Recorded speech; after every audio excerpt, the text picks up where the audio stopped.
The chandelier trembled as Rachel Bennett backed against the mahogany bar, trapped between two martial arts champions who thought a CEO in Louboutins would be easy prey.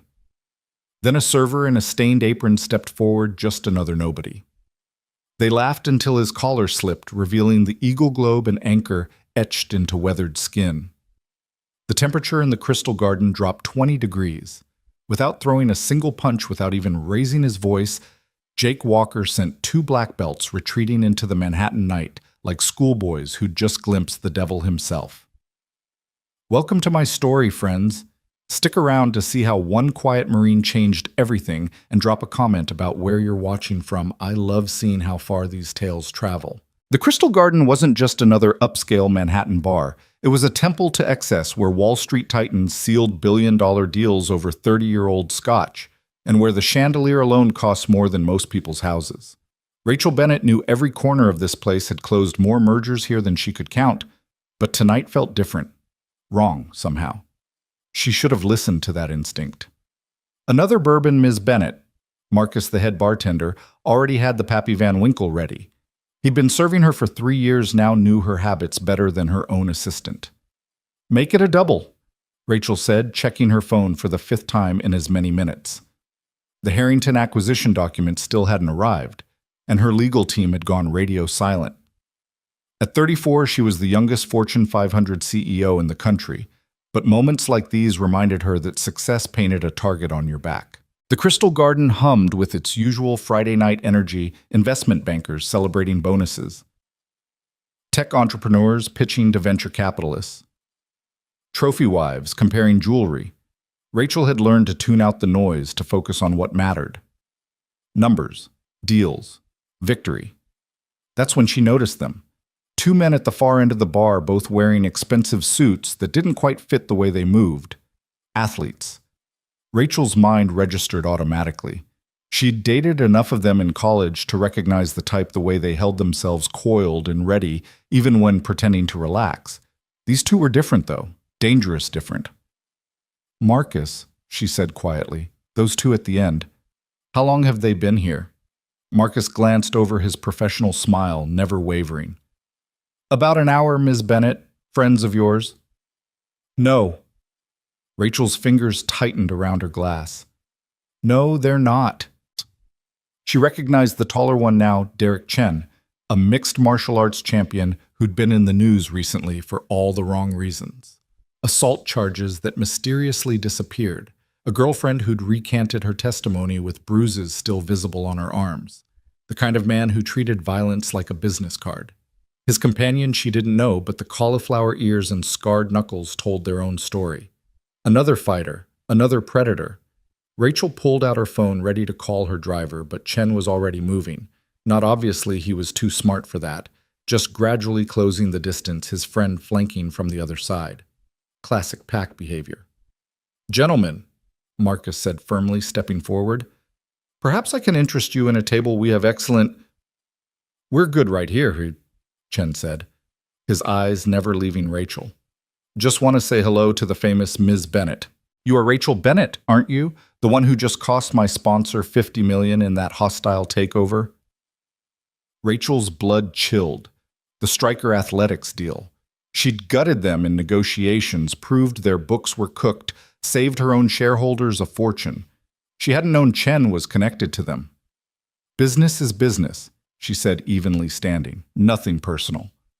Funny thing about that, Chen moved closer, his friend completing the triangle, boxing her in against the bar. "Everything feels personal when you lose 8 figures.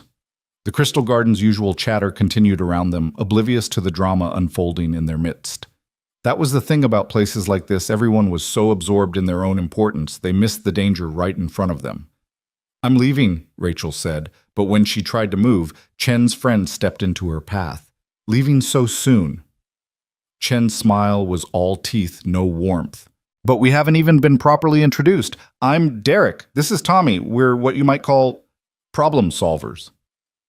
"Security," Marcus called out. But the Crystal Garden security was mostly for show retired cops more interested in their pensions than confrontation. "Relax, barkeep," Tommy said. "We're just talking. Right, Miss Bennett?" Just a friendly conversation about how things work in the real world. Rachel felt the bar's edge pressing into her back. Her self-defense classes from college seemed laughably inadequate now. These weren't drunk frat boys. These were trained killers who'd found a legal outlet for their violence. "You cost us money, Chen said, leaning in close enough that she could smell the whiskey on his breath. "That requires compensation." "I'll scream," Rachel said. "In the Crystal Garden." Chen laughed. "Half these people are coked out of their minds. The other half are too important to get involved." "You think anyone here wants to be a witness?" He was right. Rachel looked around desperately, but everyone was deliberately not watching. The unwritten rule of places like this: see nothing, say nothing, stay out of the splash zone. That's when she saw him. A server working the back section near the kitchen doors. Shaggy brown hair that needed a cut-worn dress shoes that had been resoled more than once, the standard Crystal Garden uniform hanging loose on a lean frame. He was clearing a table, movements economical and precise, but his eyes were tracking the situation. Chen followed her gaze and snorted. "What you hoping the help's gonna save you?" "Hey, busboy." The server looked up and Rachel saw something flicker across his face. Not fear, something else. Something older. "Mind your business, minimum wage," Tommy added. "This doesn't concern you." The server set down the tray he'd been carrying, walked toward them with an unhurried gait that somehow covered the distance faster than it should have. Up close, Rachel could see the lines around his eyes, the kind that came from squinting into desert sun. A faded scar along his jawline that looked like shrapnel. "Actually," the server said, and his voice was soft, almost gentle, "it does." Chen laughed. "You kidding me? You know who I am." Derek Chen, two-time MMA heavyweight champion, trained under Sergio Moreira in Rio, kickboxing record of 32-3, currently suspended pending investigation for aggravated assault. Chen's smile faltered. "You a fan?" "No." The server positioned himself between Rachel and the two men, a human shield and a stained apron. "I just like to know who I'm dealing with." "And who the hell are you?" Tommy stepped forward, using his size to intimidate. "Jake Walker. I bust tables." "Well, Jake Walker, who busses tables," Chen said, recovering his swagger.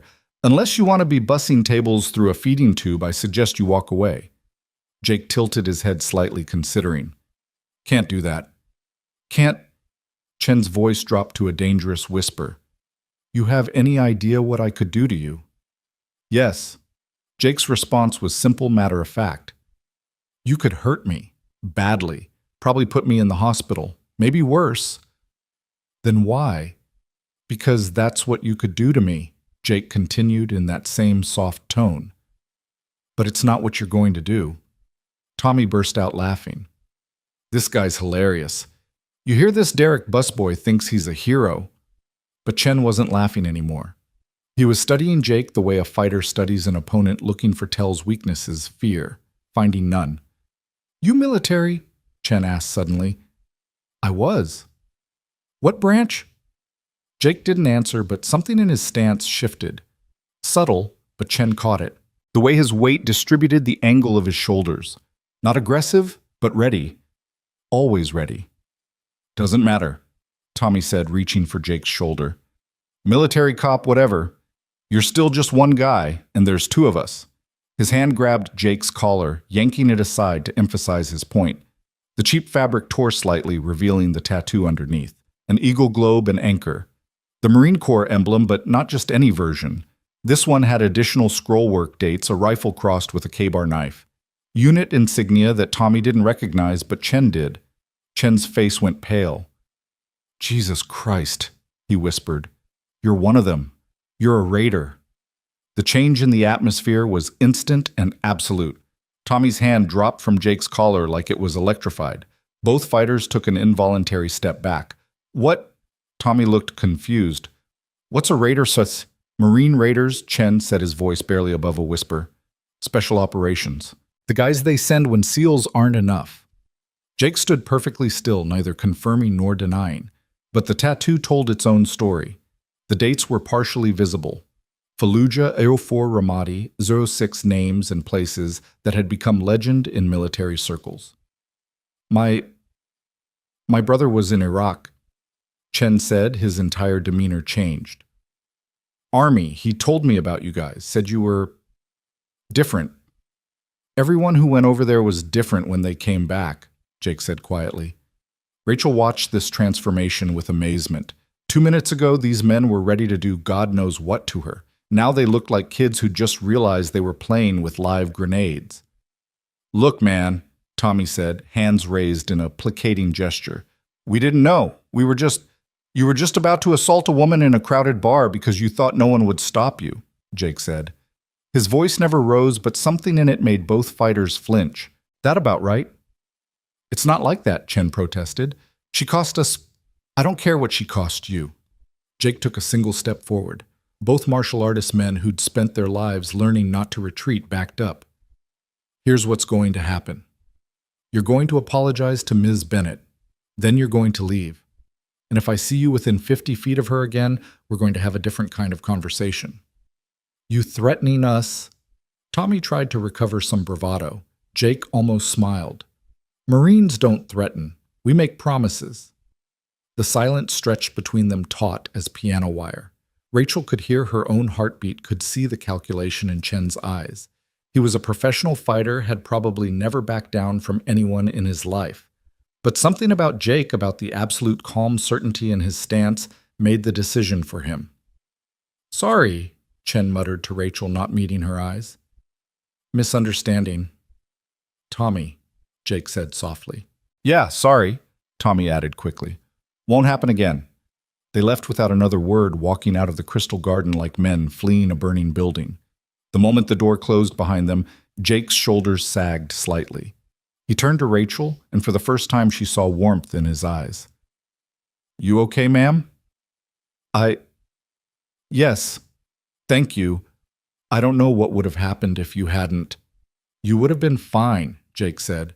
Marcus was already calling the real cops, not just security. Those two are bullies, not idiots. They wouldn't have done anything with witnesses. But you stepped in anyway. Jake shrugged. Old habits. Marcus approached cautiously, eyes wide. Jake, I had no idea you were...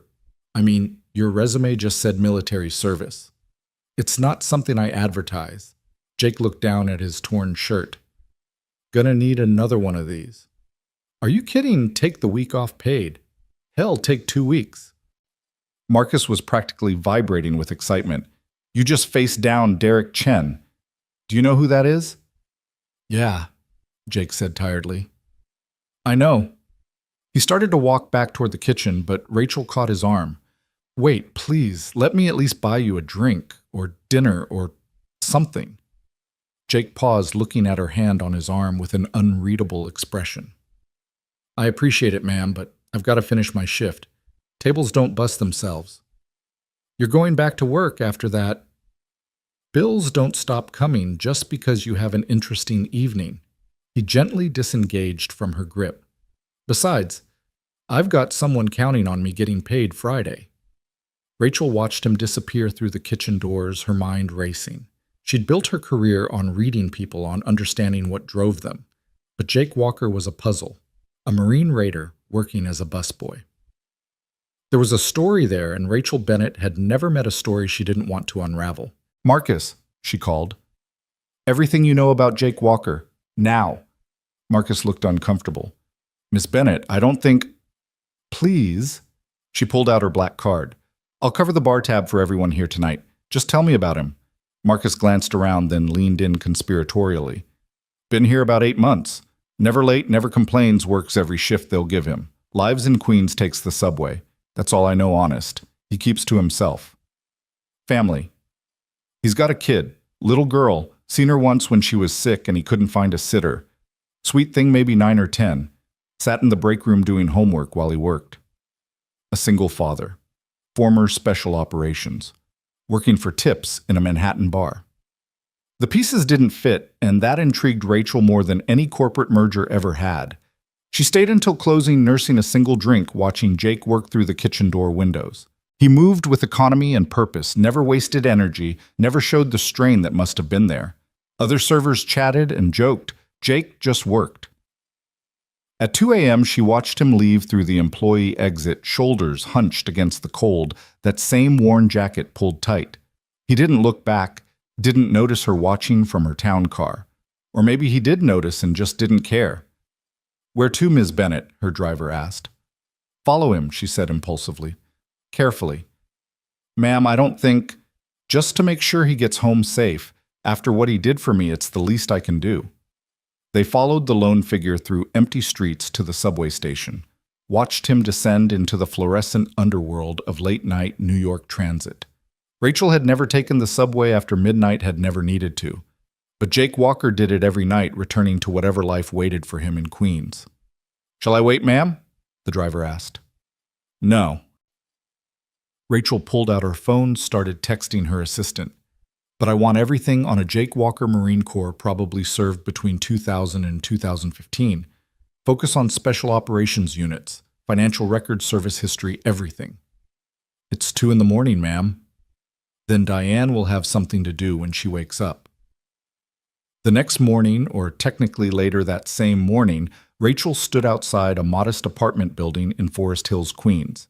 It had taken Diane exactly 3 hours to compile a basic dossier on Jake Walker, and what Rachel read had kept her awake the rest of the night. Enlisted at 18 right out of high school in Ohio, selected for Marine Raiders after 3 tours in Iraq. Classified operations across Afghanistan, Syria, places that weren't supposed to have American troops. Bronze Star with Valor, Purple Heart twice. Honorable discharge 5 years ago, right after his wife died in a car accident. The wife's death had been the key to understanding everything else. Sarah Walker, elementary school teacher, killed by a drunk driver while Jake was deployed. He'd come home to a motherless daughter and a world that no longer made sense. No wonder he'd left the military. No wonder he was bussing tables. He was just trying to survive, to be present for the only family he had left.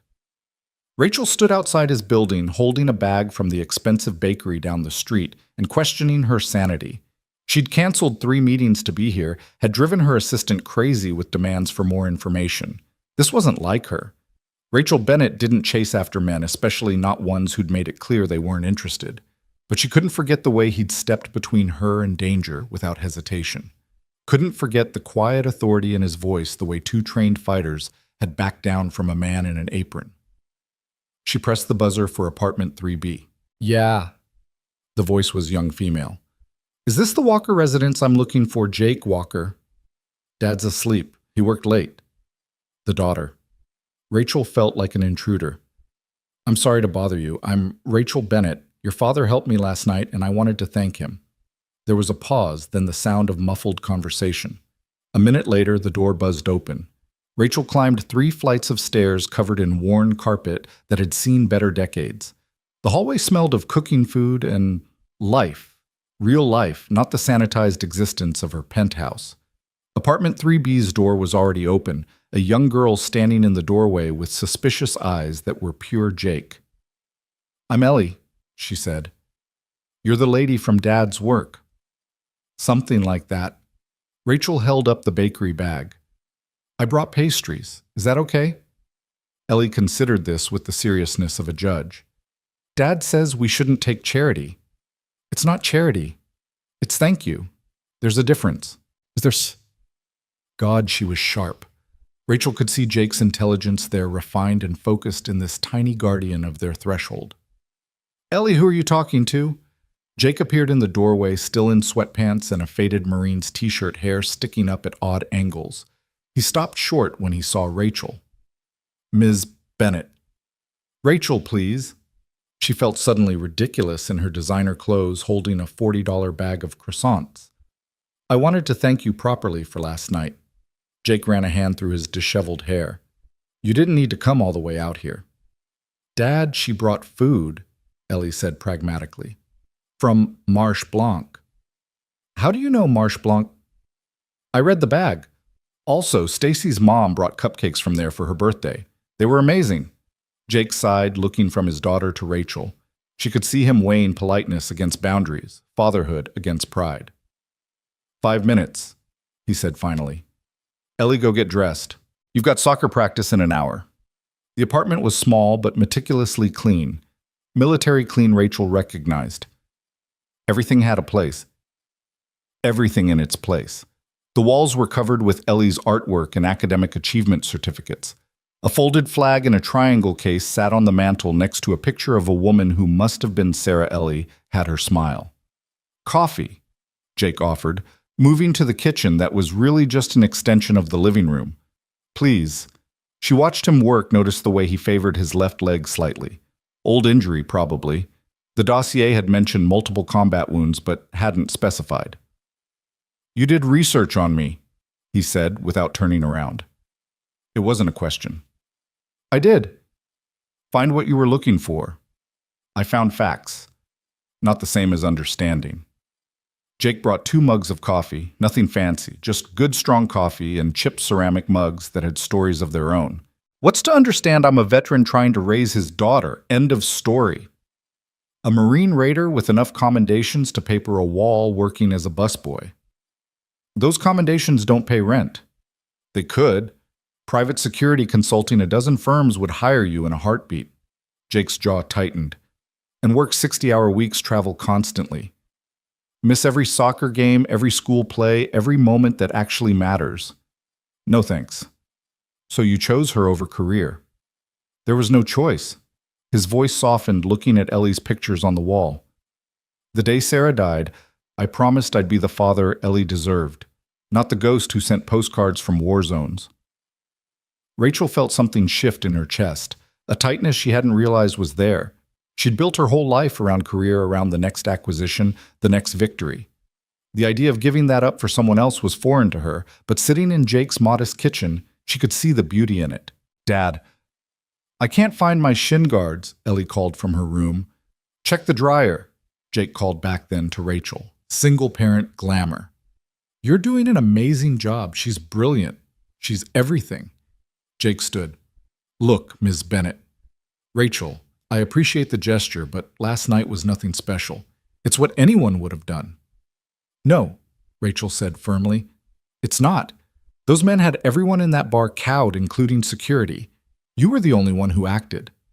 I acted because I've seen what happens when good people do nothing. Seen it in too many places, lost too many friends learning that lesson. He paused, something dark crossing his features. Sometimes standing up is the only thing that separates us from the monsters. Found them. Ellie bounded into the room fully dressed in soccer gear. Oh, good. You're still here. Dad never has anyone over. Ellie, what? It's true. Unless you count Mrs. Chen from downstairs, but she just brings food and tries to set you up with her niece. Rachel laughed at Jake's mortified expression. Mrs. Chen has good taste. Her niece is 22, Jake muttered. Age is just a number, Ellie said sagely, then grabbed a croissant from the bag. Can I eat in the car? We don't have a car. We're taking the subway. The subway to Astoria? Rachel checked her phone. That's 40 minutes each way. It's good reading time, Ellie said, pulling a worn paperback from her backpack. I'm on book 4 of Harry Potter. Rachel made a decision. My driver's downstairs. Let us give you a ride. We couldn't, Jake started. Please. Rachel met his eyes. You saved me from a bad situation. Let me save you from the Q train on a Saturday morning. Jake looked at Ellie, who was practically vibrating with excitement at the prospect of riding in what she'd clearly identified as a fancy car. Just this once, he said. The ride to Astoria was a revelation. Ellie peppered Rachel with questions about business, about college, about how she'd become a CEO. Jake tried to rein her in, but Rachel was charmed by the girl's curiosity. Dad says I ask too many questions, Ellie said. Questions are how we learn, Rachel replied. I asked a million questions when I was your age. Did your parents mind? Rachel's smile faltered slightly. My parents were busy. I mostly asked questions of books. She felt Jake's eyes on her, reading between the lines. The poor little rich girl cliché, except in Rachel's case, it had been true. Boarding schools and trust funds instead of family dinners and bedtime stories. At the soccer field, Ellie hugged her father and ran off to join her team. Jake and Rachel stood by the sideline watching kids chase a ball with the intensity of World Cup players. You don't have to stay, Jake said. I know. But she didn't move. There was something peaceful about this. Something real. No board meetings, no hostile takeovers, just parents cheering for kids on a Saturday morning. Number 7's got potential, she said, watching a girl dribble past 3 defenders. That's Ellie. Of course it is. They watched in comfortable silence for a while. Rachel noticed other parents glancing their way, probably wondering what the woman in $1,000 shoes was doing at a youth soccer game in Queens. Can I ask you something? She said finally. Shoot. Last night with Chen and his friend, were you really prepared to fight them? Jake considered the question. Fighting was the last option. Usually the threat of consequences is enough. And if it wasn't, then I would have done what was necessary to protect you. He said it simply like stating the weather. But it rarely comes to that. Most bullies are cowards. They fold when someone stands up to them. You've stood up to a lot of bullies. Here and there, Rachel wanted to push to ask about the places those dates on his tattoo represented, but something in his tone suggested those were doors better left closed. Dad, did you see that? Ellie ran over during a water break, face flushed with excitement. I scored. I saw baby. Great footwork. Ellie beamed, then looked at Rachel. Are you staying for the whole game? If that's okay? It's awesome Dad never has anyone to talk to except the other parents, and they're boring. She ran back to the field before Jake could respond, leaving him shaking his head. She's got no filter, he said apologetically. She's perfect, Rachel said and meant it. The game ended with Ellie's team winning 3-2. As they walked back to the car, Ellie chattering about every play, Rachel's phone rang. The Harrington acquisition. She'd completely forgotten. I need to take this, she said apologetically. We can take the subway back, Jake offered. Don't. She covered the phone. Please, give me 5 minutes. The call actually took 15 minutes, with Rachel pacing beside the car, speaking in the sharp, authoritative tone that had intimidated CEOs twice her age. When she finished, Jake and Ellie were sitting on a nearby bench, heads together over Ellie's book, Jake helping her with a difficult word. The sight stopped Rachel cold. This was what she'd missed, what all her success couldn't buy. Simple moments of connection of family. Sorry, she said, rejoining them. Work crisis. Did you fix it? Ellie asked. I did. Good. Dad says if you're going to do something, do it right. On the ride back, Ellie fell asleep against her father's shoulder, exhausted from the game. Jake held her carefully, adjusting when the car turned to keep her comfortable. Thank you, he said quietly, for today. She'll remember this. I will too. Their eyes met, and Rachel felt something she hadn't experienced in years. Not attraction, she'd felt that plenty. This was different. This was recognition, like finding a piece of yourself you didn't know was missing. When they reached the apartment building, Jake carefully lifted Ellie, still sleeping, from the car. Would you like to come up? He asked. I make a decent sandwich and you missed lunch. Rachel looked at her phone. 3 missed calls from her assistant. 5 urgent emails, a text from the chairman of the board. Then she looked at Jake standing there with his daughter in his arms, offering her something as simple and precious as a sandwich and conversation. I'd love to. The sandwich Jake made was simple turkey Swiss mustard on wheat, but Rachel ate it like it was crafted by a Michelin-starred chef. They sat at his small kitchen table while Ellie napped in her room, the afternoon sun slanting through windows that needed cleaning, but somehow made the light softer, warmer. You're not what I expected, Jake said, watching her eat with genuine appetite instead of the bird-like picking he'd probably imagined from someone of her social status. What did you expect? I don't know, more, distance, I guess? You run a Fortune 500 company. I bus tables. Rachel set down the sandwich, meeting his eyes directly. You stepped between me and 2 dangerous men without hesitation. That tells me more about who you are than any job title ever could. Jake shifted uncomfortably, the way she'd noticed he did whenever someone tried to paint him as heroic. Anyone would have... Stop, Rachel interrupted. Please stop saying that. We both know it's not true. That bar was full of people, including paid security, and you were the only one who acted. Own it. A ghost of a smile crossed his face. You always this direct? Always.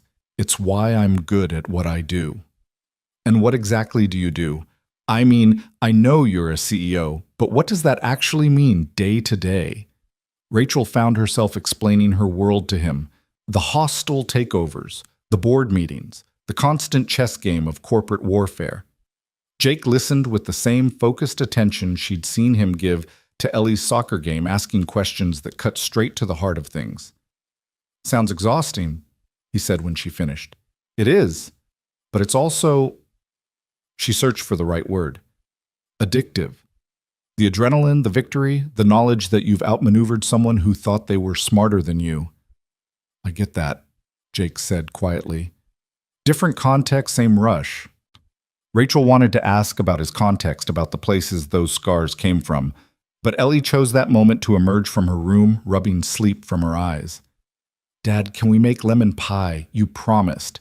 I did promise, Jake agreed. Then looked at Rachel. You're welcome to stay. Fair warning, though, Ellie takes her baking very seriously. Rachel should have left. She had contracts to review, calls to return, a company to run. Instead, she found herself saying, I haven't baked anything since home economics in middle school. Perfect, Ellie said, suddenly fully awake.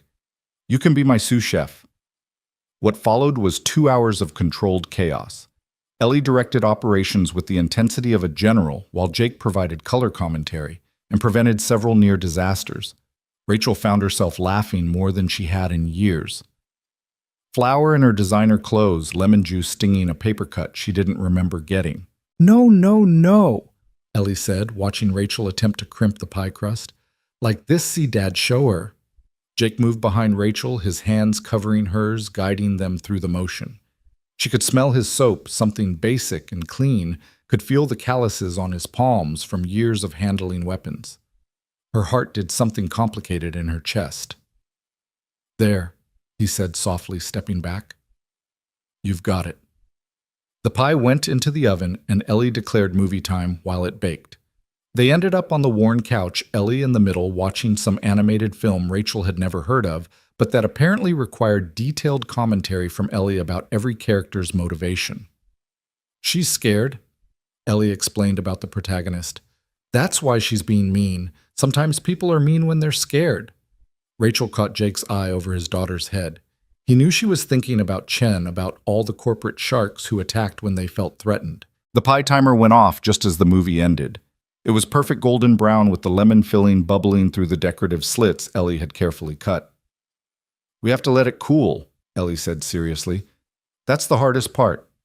While they waited, Ellie showed Rachel her room, a careful balance between little girl and approaching teenager. School awards covered one-wall, soccer trophies lined a shelf, and books were everywhere. Dad built those shelves, Ellie said proudly, pointing to custom bookcases that fit perfectly in the odd angles of the old building. He can build anything. Rachel ran her fingers along the smooth wood, noting the precise joints, the attention to detail. Everything Jake did, he did with complete commitment. Pie's ready? Jake called from the kitchen. They ate it warm with vanilla ice cream Jake had to run to the corner bodega to buy because he'd forgotten they were out. Rachel, who hadn't eaten dessert in years, without calculating calories in gym time, cleaned her plate. This is incredible, she said, and meant it. Secret family recipe, Ellie said proudly. Dad's mom taught him, and her mom taught her, and it goes back forever. Not quite forever, Jake corrected gently. But a long time. Rachel's phone buzzed, then again, then continuously. She glanced at it, 17 missed calls, her assistant in full panic mode. I should go, she said reluctantly. Probably, Jake agreed, but he didn't sound any happier about it than she felt. At the door, Ellie hugged her, unexpectedly fierce and quick. Will you come back?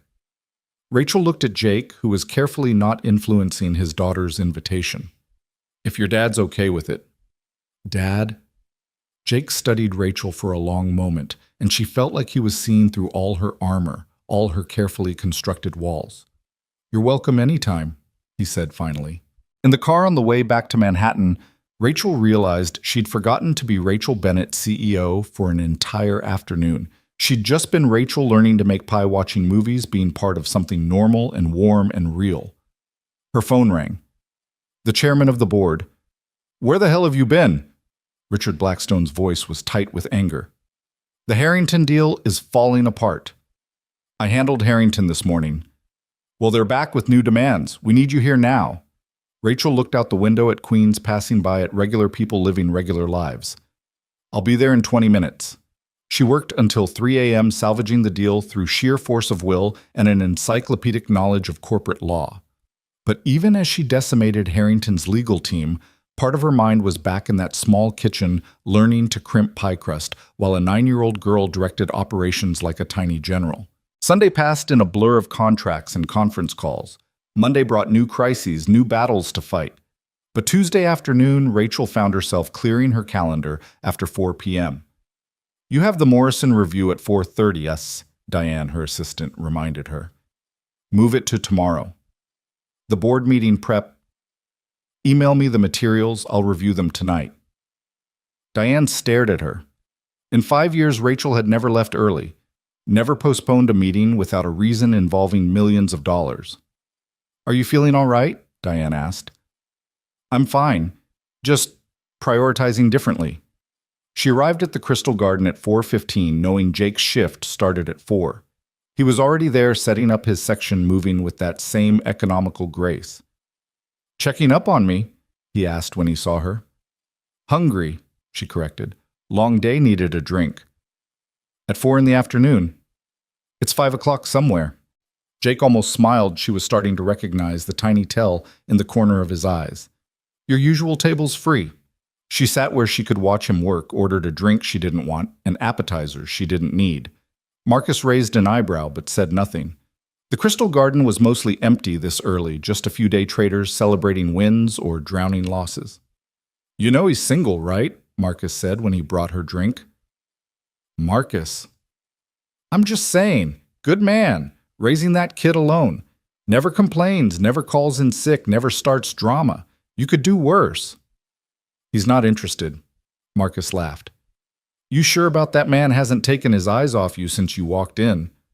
Rachel glanced over, caught Jake watching her. He didn't look away, just held her gaze for a moment before returning to his work. She stayed through the dinner rush, ostensibly working on her laptop, but really watching Jake handle difficult customers with infinite patience, heavy trays with easy strength, chaos with calm competence. This was his battlefield now, she realized. He'd traded warfare for waiting tables and somehow made it noble. Around 8, a commotion at the bar drew her attention. A young server, barely 21, had dropped a tray full of drinks on a customer's designer suit. The man was screaming, face red, jabbing his finger at the terrified girl. "You stupid little bitch! Do you have any idea how much this cost?" Before Rachel could intervene, Jake was there. He positioned himself between the angry customer and the crying server, not aggressive, just present. "Sir, I apologize for the accident. We'll cover your cleaning costs, of course." "Cleaning? This is ruined. Armani doesn't clean, you idiot." Jake's expression didn't change. "Then we'll work with our insurance to cover replacement. Michelle, go take a break." The young server fled to the kitchen. The customer denied his target, turned his rage on Jake. "You think you're some kind of hero protecting that incompetent—" "I think accidents happen," Jake said calmly. "And I think a man who screams at young women over spilled drinks might want to reconsider his priorities." The threat of violence hung in the air. The customer's hands clenched into fists. Jake didn't move, didn't tense, just waited with the patience of a man who'd faced down much worse than angry Wall Street bros. "I want to speak to the manager," the man spat. "You're speaking to him." Marcus appeared, having watched the whole thing.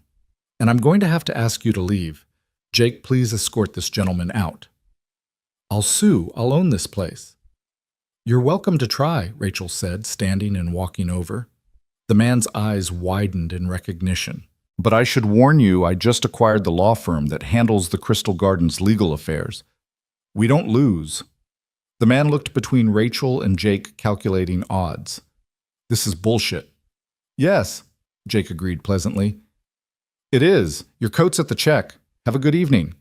After the man left, the young server emerged from the kitchen, eyes red and puffy. "Mr. Walker, I'm so sorry, I didn't mean—" "Michelle," Jake said gently. "Everyone drops trays. I dropped 3 my first week." Really? Really? Cost me most of my first paycheck. You're doing fine. The girl hugged him impulsively, then fled back to the kitchen in embarrassment. Jake stood there looking uncomfortable with the gratitude. You're good at that, Rachel observed. At what? Taking care of people. Jake shrugged. Someone has to. She wanted to argue that it didn't always have to be him, but she was beginning to understand that for Jake it did. It was who he was coded into his DNA as surely as his brown eyes and quiet strength. I should get back to work, he said. Jake. She caught his arm. Have dinner with me. Not here, not now. Saturday night. Somewhere nice. Rachel. Just dinner. Ellie can come if you want. She has a sleepover Saturday. Even better, no distractions. Jake looked at her for a long moment, and she could see him weighing a dozen factors she couldn't guess at. One dinner, he said finally. One dinner, she agreed. The week crawled by. Rachel, who usually lived for the next big deal, found herself distracted in meetings, checking her phone not for market updates, but for the time counting down to Saturday. She'd made reservations at 4 different restaurants before settling on a small Italian place in Brooklyn that had incredible reviews but no pretension. Saturday afternoon, she changed outfits 5 times before laughing at herself. She was Rachel Bennett. She'd stared down hostile boards, built an empire from nothing, made grown men cry in negotiations. One dinner with a Marine-turned-busboy shouldn't reduce her to teenage uncertainty. But it did. Jake had suggested meeting at the restaurant, but Rachel insisted on picking him up. She wanted to see him off his feet for once, wanted to drive him instead of watching him take the subway. He was waiting outside his building when she arrived, wearing dark jeans and a button-down shirt that had seen better days but somehow looked perfect on him. His hair was still a little too long, still slightly unruly, but his shoes were polished to military precision. You look nice, she said when he got in the car. You look like you're worth more than my apartment building. Is that a compliment? Just an observation. The restaurant was perfect intimate without being romantic excellent food, without excessive fuss. Jake studied the wine list with unexpected expertise. Didn't figure you for a wine guy, Rachel said. I'm not, but my squad leader was. Spent 2 years listening to him describe every vineyard in France while we ate MREs in the desert. Some of it stuck. They ordered, and Rachel found herself asking the question she'd been avoiding all week. Tell me about Sarah. Jake's hand stilled on his water glass. For a moment she thought he wouldn't answer. She was everything I wasn't, he said finally. Warm, open, saw the best in everyone. She taught second grade, loved those kids like they were ours. We met when I was home on leave at a coffee shop of all places. She spilled her latte on my dress blues. Sounds like fate. Sounds like Sarah. She was always spilling things, running into walls, tripping over air. Most gracefully clumsy person I ever met. His smile was distant, lost in memory. She waited for me through 4 deployments. 4. Do you know what that's like? Wondering every day if someone's going to knock on your door with a flag? I can't imagine. She never complained, not once. Just said she knew I'd come home because I was too stubborn to die. Jake's voice roughened. Turns out she was the one who needed to be stubborn. Rachel reached across the table, covered his hand with hers. How did Ellie handle it? She was 6, old enough to understand, too young to really process it. She had nightmares for a year, wouldn't let me out of her sight. That's when I knew I had to get out. She'd already lost one parent. She couldn't spend her life wondering if she'd lose the other. So you gave up your career. I gave up a job. I kept everything that mattered. He turned his hand over, interlacing their fingers. What about you? Ever been married, engaged once, to another CEO? We approached it like a merger, synergies, market advantages, combined portfolios. Lasted 6 months before we realized we'd forgotten one small detail. What? Actually liking each other. Jake laughed, the first full laugh she'd heard from him. It transformed his face, erasing years of weight. That might be important, he agreed. Their food arrived and conversation flowed easier. Jake told her about growing up in rural Ohio, about joining the Marines because college wasn't an option and the factory wasn't a future. Rachel found herself sharing things she'd never told anyone, the loneliness of success, the weight of always being the smartest person in the room, the fear that she'd built an empire but forgotten to build a life. You're still young, Jake said. Plenty of time to build whatever you want. I'm 34. In corporate years, that's middle-aged. In human years, it's just getting started. After dinner, they walked through Brooklyn, no particular destination in mind. The night was warm for autumn, the streets alive with weekend energy. They passed young couples, families, groups of friends, all living their lives with an ease Rachel envied. "Do you miss it?" she asked. "The military," Jake considered. "I miss the simplicity. Not that the missions were simple, but the purpose was. Protect your squad, complete the objective, come home alive. Now," he gestured at the city around them. "Everything's complicated. Bills, school districts, health insurance, whether Ellie's watching too much TV or not, enough news if I'm raising her right or screwing her up. From what I've seen, you're doing an amazing job. From what you've seen, I'm barely keeping my head above water." Rachel stopped walking, turned to face him. "You're working yourself to exhaustion to provide for your daughter. You're present for every moment that matters to her. You stood up for me when no one else would protected that young server tonight. You're a good man, Jake Walker. Maybe the best I've met." Something shifted in his expression walls coming down that she hadn't even realized were there. "Rachel," her phone rang. The chairman again. She sent it to voicemail, but it rang again immediately. Then again. "You should answer that." "Oh," Jake said. "No, tonight's about Rachel. Answer it." She did, and Richard's panicked voice filled her ear. "The Japanese are pulling out. The whole Sakamoto deal dead. They're flying back tonight unless someone stops them. The Sakamoto acquisition, 3 years in the making, the cornerstone of their Asian expansion. Without it, stock prices would crater." "I have to go," she told Jake, hating herself for it. It's important. I understand." And she could see he did, even if he was disappointed. "Let me drive you home." "I'll take the subway. You need to go." "Jake." He kissed her. Soft brief a promise more than passion. "Go save your empire. We'll be here when you're done." She wanted to stay. Wanted to tell Richard Blackstone to handle his own crisis for once. But 3,000 employees depended on the Sakamoto deal. Their jobs, their families, their futures hung in the balance. "I'm sorry," she said. "Don't be. This is who you are. It's part of what makes you remarkable." Rachel kissed him again harder, trying to memorize the feeling. Then she ran for her car, already calling her team, switching from woman to warrior in the space of a breath. She spent the next 18 hours in crisis mode, flying to Los Angeles to meet the Japanese delegation at their hotel, negotiating through translators and cultural barriers and corporate brinksmanship.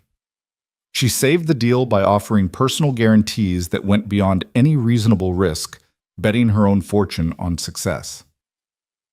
When she finally returned to New York Sunday night, exhausted and triumphant, she found a text from Jake. "Ellie wants to know if you can come to her school play Thursday. No pressure." Rachel stared at the message, at the simple invitation that somehow meant more than any corporate victory. She thought about Jake kissing her on that Brooklyn street, about his understanding when she had to leave, about his faith that she'd come back. "Wouldn't miss it," she typed back. Thursday came faster than expected. Rachel cleared her afternoon, ignoring Diane's increasingly frantic protests about missed meetings and postponed calls. She arrived at PS 118 in Queens 30 minutes early, finding Jake saving seats in the crowded auditorium. "You came," he said, and she heard surprise underneath the pleasure. "I said I would." People say a lot of things. Rachel thought about all the promises made in boardrooms, all the contracts broken when convenient. "I'm not people." The play was objectively terrible fourth graders stumbling through Shakespeare, forgetting lines, missing cues. Ellie played Puck with an intensity that suggested she was performing on Broadway rather than in a school cafeteria that doubled as an auditorium. Rachel found herself cheering louder than anyone except Jake. Afterward, Ellie bounded over, still in her costume of leaves and glitter. "You came. Did you see the part where I made Bottom fall in love with Titania?" "You were brilliant," Rachel said, meaning it. Dad cried. "I did not cry." "You totally cried. Mrs. Rodriguez saw you." Jake's embarrassment was adorable.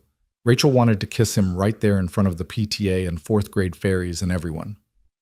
"Celebration dinner?" she suggested instead. "My treat. Pizza," Ellie declared. "Sal's has the best pizza." Sal's was a hole in the wall that looked like a health code violation waiting to happen, but the pizza was transcendent. They sat in a cracked vinyl booth, Ellie recounting every moment of the play between bites. Jake watching his daughter with pure love, Rachel feeling like she'd somehow slipped into someone else's life, someone better's life. "I have to go to the bathroom," Ellie announced, then stage whispered to Rachel, "Make sure Dad doesn't eat my last slice." When she was gone, Jake reached across the table for Rachel's hand. "Thank you for coming. It meant the world to her." "Just to her?" "You know it didn't." They sat there holding hands over a greasy pizza box, and Rachel thought it might be the most romantic moment of her life. "I want this," she said suddenly. "Whatever this is, I want it." Jake squeezed her hand. "It's complicated. You're you, I'm me. Different worlds. So we'll build a bridge." That's simple. Nothing's simple, but maybe that's okay. Ellie returned, saw them holding hands, and grinned. Finally, Mrs. Chen is going to be so disappointed about her niece. Over the next weeks, they found a rhythm. Rachel would come to Queens for dinner, helping with homework, while Jake cooked. Jake would sometimes meet her for lunch in Manhattan, looking endearingly out of place among the power suits. Ellie decided Rachel was her special friend, which seemed to cover whatever was happening between the adults without requiring definition. But realities had a way of intruding. Rachel's world didn't understand Jake, and his didn't trust hers. "He's a busboy," Richard Blackstone said when he found out. "Jesus, Rachel, I thought you had standards." "He's a Marine veteran and a single father." "He's a nobody. You're Rachel Bennett. This is beneath you." She wanted to argue to defend Jake's honor, but she knew it would only fuel Richard's disdain. Instead, she simply said, "My personal life isn't up for discussion." But it was constantly. Every society event she attended alone prompted questions. Every tabloid photographer who caught her in Queens sparked rumors. The board started asking if her distraction was affecting her judgment. Meanwhile, Jake faced his own pressures. The other servers at the Crystal Garden treated him differently now, with a mixture of awe and resentment. Some assumed he was using Rachel, others that she was using him. Marcus tried to promote him to management, not from merit, but from association. "I don't want charity," Jake told Rachel after refusing the promotion for the third time. "It's not charity. Marcus says you're the best busboy, not the best manager. There's a difference." His pride was admirable and infuriating in equal measure. Rachel wanted to make his life easier, but Jake needed to earn everything himself. The breaking point came, as it always did, from an unexpected direction.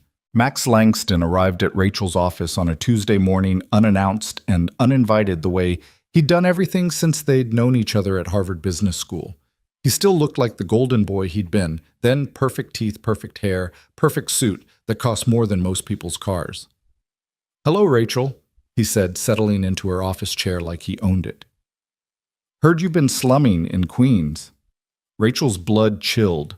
Max didn't make social calls. He was CEO of Titan Industries, her biggest competitor, and if he was here, it meant trouble. "What do you want, Max?" "Direct as always. I've missed that about you." He pulled out his phone, swiped through photos. "Jake Walker. Interesting choice.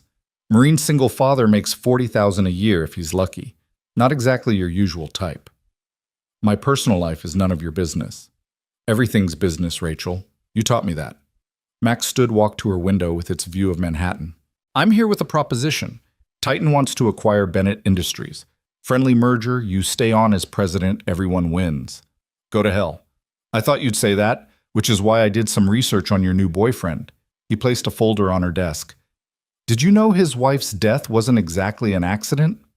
Rachel's hands clenched. "Sarah Walker was killed by a drunk driver." "True. But did you know the drunk driver was Marcus Evans, former Marine, served with Jake in Iraq? Did you know Jake had been drinking with him earlier that night, let him drive home knowing he was wasted?" "You're lying." "Court records don't lie."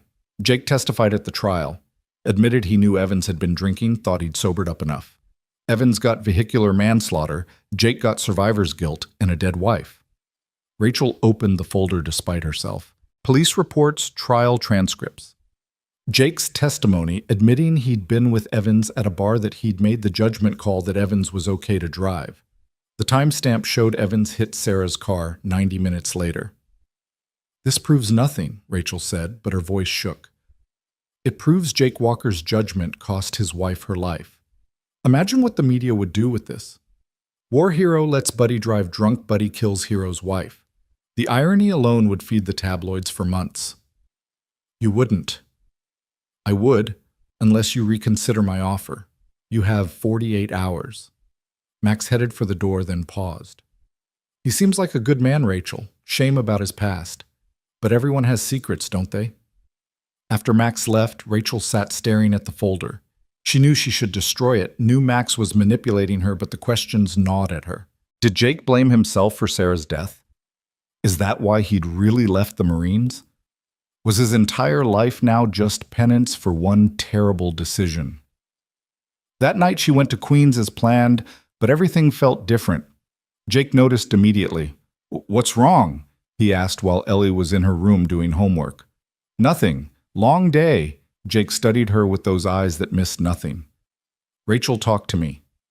She wanted to. Wanted to ask him about that night, about Evans, about the guilt he must carry. But looking at him standing in his small kitchen, making Ellie's lunch for tomorrow with careful precision, she couldn't. Just corporate drama, nothing important. But Jake knew she was lying. She could see it in the way he withdrew slightly, the careful distance he maintained the rest of the evening. When she left, his goodbye was formal, polite, wrong. The next morning, Rachel called her head of security. "I need everything on Marcus Evans, former Marine, currently in federal prison for vehicular manslaughter." The report came back in 2 hours. Everything Max had said was true, but there was more. Evans had been struggling with PTSD, self-medicating with alcohol. Jake had been trying to help him, had been the only one from their unit who stayed in touch after discharge. The night of the accident, Jake had spent 4 hours trying to sober Evans up, had even taken his keys initially. But Evans had convinced him he was fine, had another set of keys, and left while Jake was in the bathroom. The accident happened on the expressway. Sarah Walker had been driving home from parent-teacher conferences, killed instantly when Evans crossed the median. Jake had been the one to identify her body. Rachel thought about Jake's quiet strength, his determination to be present for Ellie, his refusal to take shortcuts or accept charity. It all made sense now. He was a man trying to earn redemption one day at a time, one small act of service at a time. That afternoon, Max called. 48 hours, Rachel. What's it going to be?" "I need more time." "No. Decide now or I go public with Walker's story. Imagine little Ellie reading about how Daddy let the man who killed Mommy drive drunk." Rachel hung up on him. She stood at her office window looking out at the city she'd conquered and made a decision. Not as CEO of Bennett Industries, but as Rachel. She drove to Queens, arriving just as Jake was leaving for his shift. He stopped when he saw her confusion clear on his face. "Rachel, I thought you had meetings." "Marcus Evans," she said simply. Jake went completely still. The color drained from his face, and for a moment she thought he might collapse. Then his training kicked in, that Marine steel that had carried him through war zones and widowhood. "Who told you he—" "Max Langston. He's trying to blackmail me with it." Jake laughed, bitter and short. "Of course he is." He sat down on the steps of his building, suddenly looking older than his years. "What do you want to know?" "Everything." So he told her.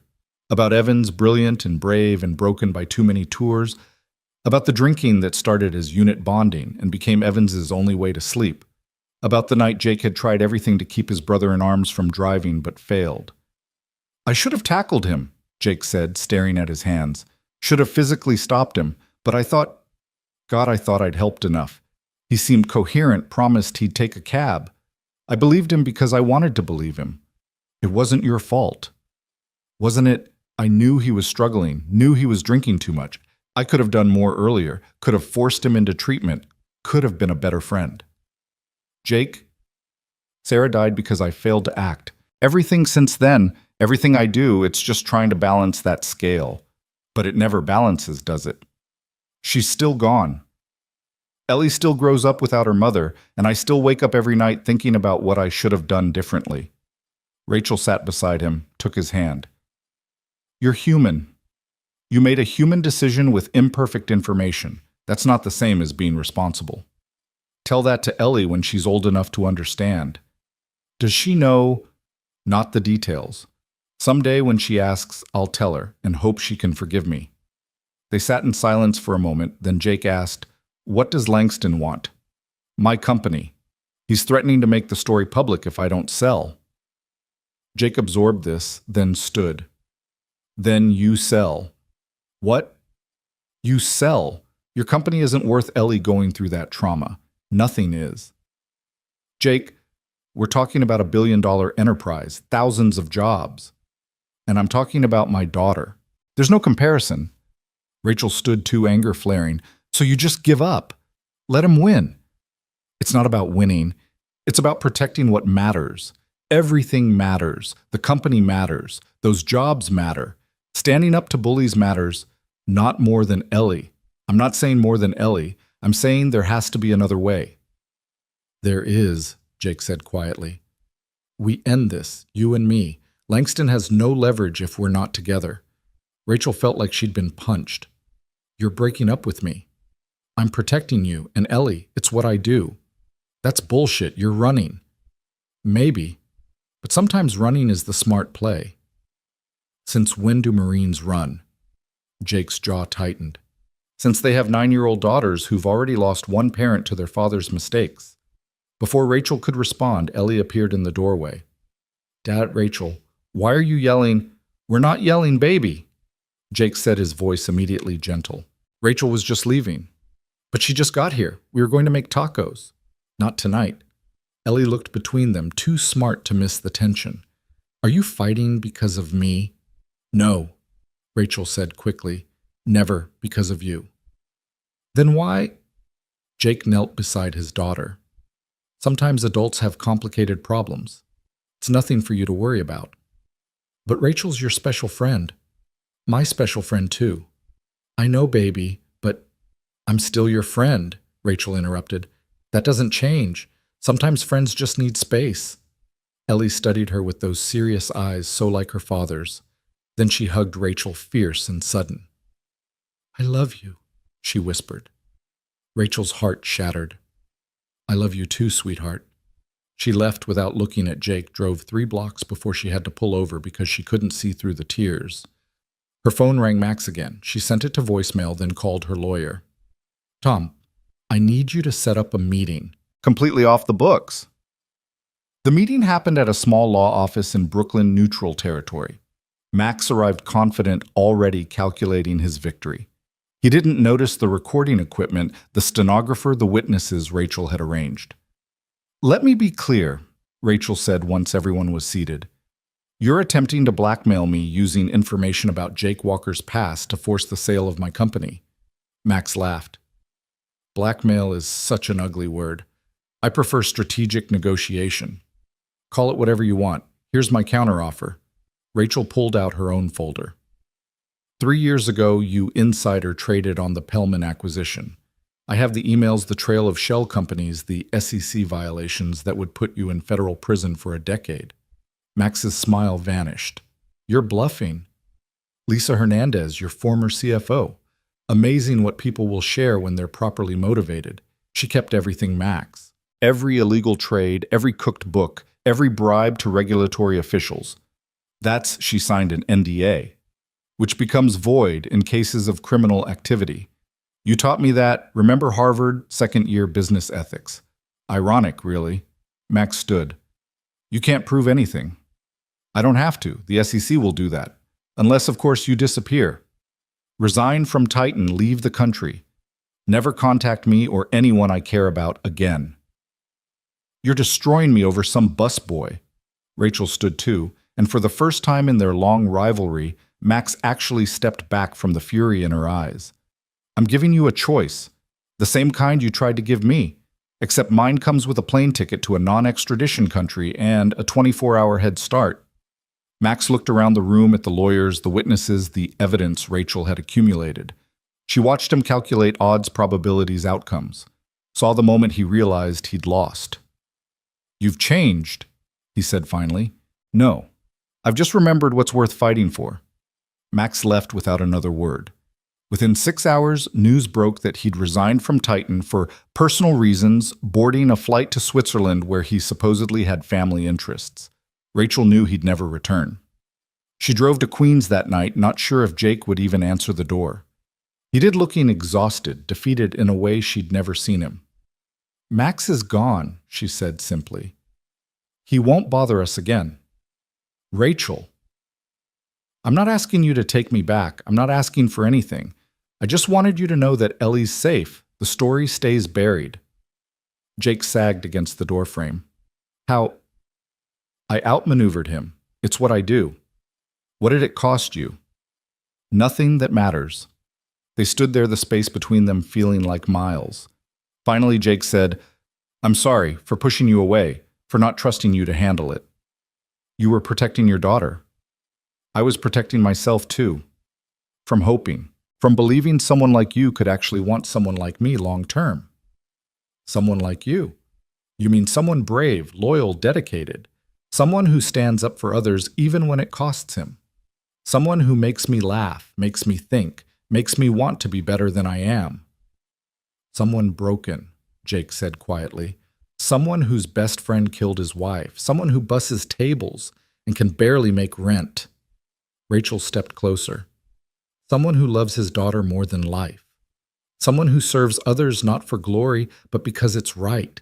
Someone who makes me feel more like myself than I've ever been." "Rachel, I love you." She said the words coming out in a rush. "I love you, and I love Ellie, and I love the life you've built, even if it doesn't make sense with mine. We can figure out the rest." Jake looked at her for a long moment, then pulled her into his arms. The kiss was different from their first desperate, grateful promise that this time they wouldn't let go easily. "Gross," Ellie's voice came from inside. "But also, finally." They broke apart laughing. Ellie stood in the doorway, grinning. "Does this mean we can make tacos now?" she asked. They made tacos, the three of them crowded in the small kitchen, and Rachel thought it was better than any 5-star restaurant she'd ever eaten in. After Ellie went to bed, she and Jake sat on the couch, her head on his shoulder, his arm around her. "This isn't going to be easy," Jake said. "Your world and mine. We'll make our own world, somewhere between Manhattan and Queens, between boardrooms and school plays. The board will hate it. Let them. I own 51% of the company. They can hate it quietly." Jake laughed, soft and warm. "You really are remarkable." "So are you." They sat in comfortable silence. Then Jake said, "I need to tell you something. About Evans, about that night." "You don't have to I do. If we're doing this, really doing this, you need to know everything." So he told her the parts he'd left out. How Evans had called him 6 times that night before Jake finally agreed to meet him. How Jake had been planning to propose to Sarah the next day, had the ring in his pocket. How he'd been so focused on his own happiness that he'd missed how desperate Evans was. How Sarah had been driving his car that night because hers was in the shop, and if he'd just picked her up like he'd originally planned, she'd have been nowhere near that highway. "The what-ifs will kill you," Rachel said when he finished. "They nearly did. First year after I thought about eating my gun more nights than not. Only thing that stopped me was Ellie. She needed me even if I didn't deserve her. Jake, I'm not telling you this for pity. I'm telling you so you understand. The Jake Walker you met, the one who stepped between you and those fighters, he exists because Sarah died. Because I decided that if I couldn't save her, I'd save everyone else I could. Every drunk I pour into a cab, every kid I help with homework at the community center, every person I stand up for, it's all penance." "Maybe it started as penance," Rachel said carefully. "But somewhere along the way, it became who you are. Not because you're punishing yourself, but because you're good. You see me through rose-colored glasses. I see you clearly, the damage and the strength, the guilt and the grace. I see all of it, and I love all of it." Jake turned to look at her, and she saw tears in his eyes for the first time. "I don't deserve you." "Deserve is a stupid word. We don't deserve anything. We just get what we get and make the best of it." Very philosophical for a corporate shark. "I have depths." He kissed her temple. "You do. God help me, you do." Over the next weeks, they found a new rhythm. Rachel still worked insane hours, but she carved out inviolable time for Jake and Ellie. Jake still refused anything that looked like charity, but he let Rachel help in small ways, picking Ellie up when he worked late, covering the occasional grocery run, being present in ways that mattered more than money. The Crystal Garden staff got used to seeing Rachel there, not as a customer, but as Jake's girlfriend, sometimes helping during rush periods, just for the excuse to be near him. She was terrible at it, spilled more drinks than she served, mixed up orders constantly. But Jake would watch her with such affection that Marcus didn't have the heart to ban her from the floor. "You know you're costing me money," Marcus told Jake one night after Rachel had accidentally given away a $300 bottle of wine as the house read. "I'll cover it. With what your good looks, with my overtime, which you're going to give me because you're desperate for good help, and I'm the best you've got." Marcus grumbled, but agreed. He'd grown protective of Jake and Rachel's unlikely romance, even started a pool among the staff, on when Jake would propose. Jake knew about the pool. There were no secrets in restaurant work, but said nothing.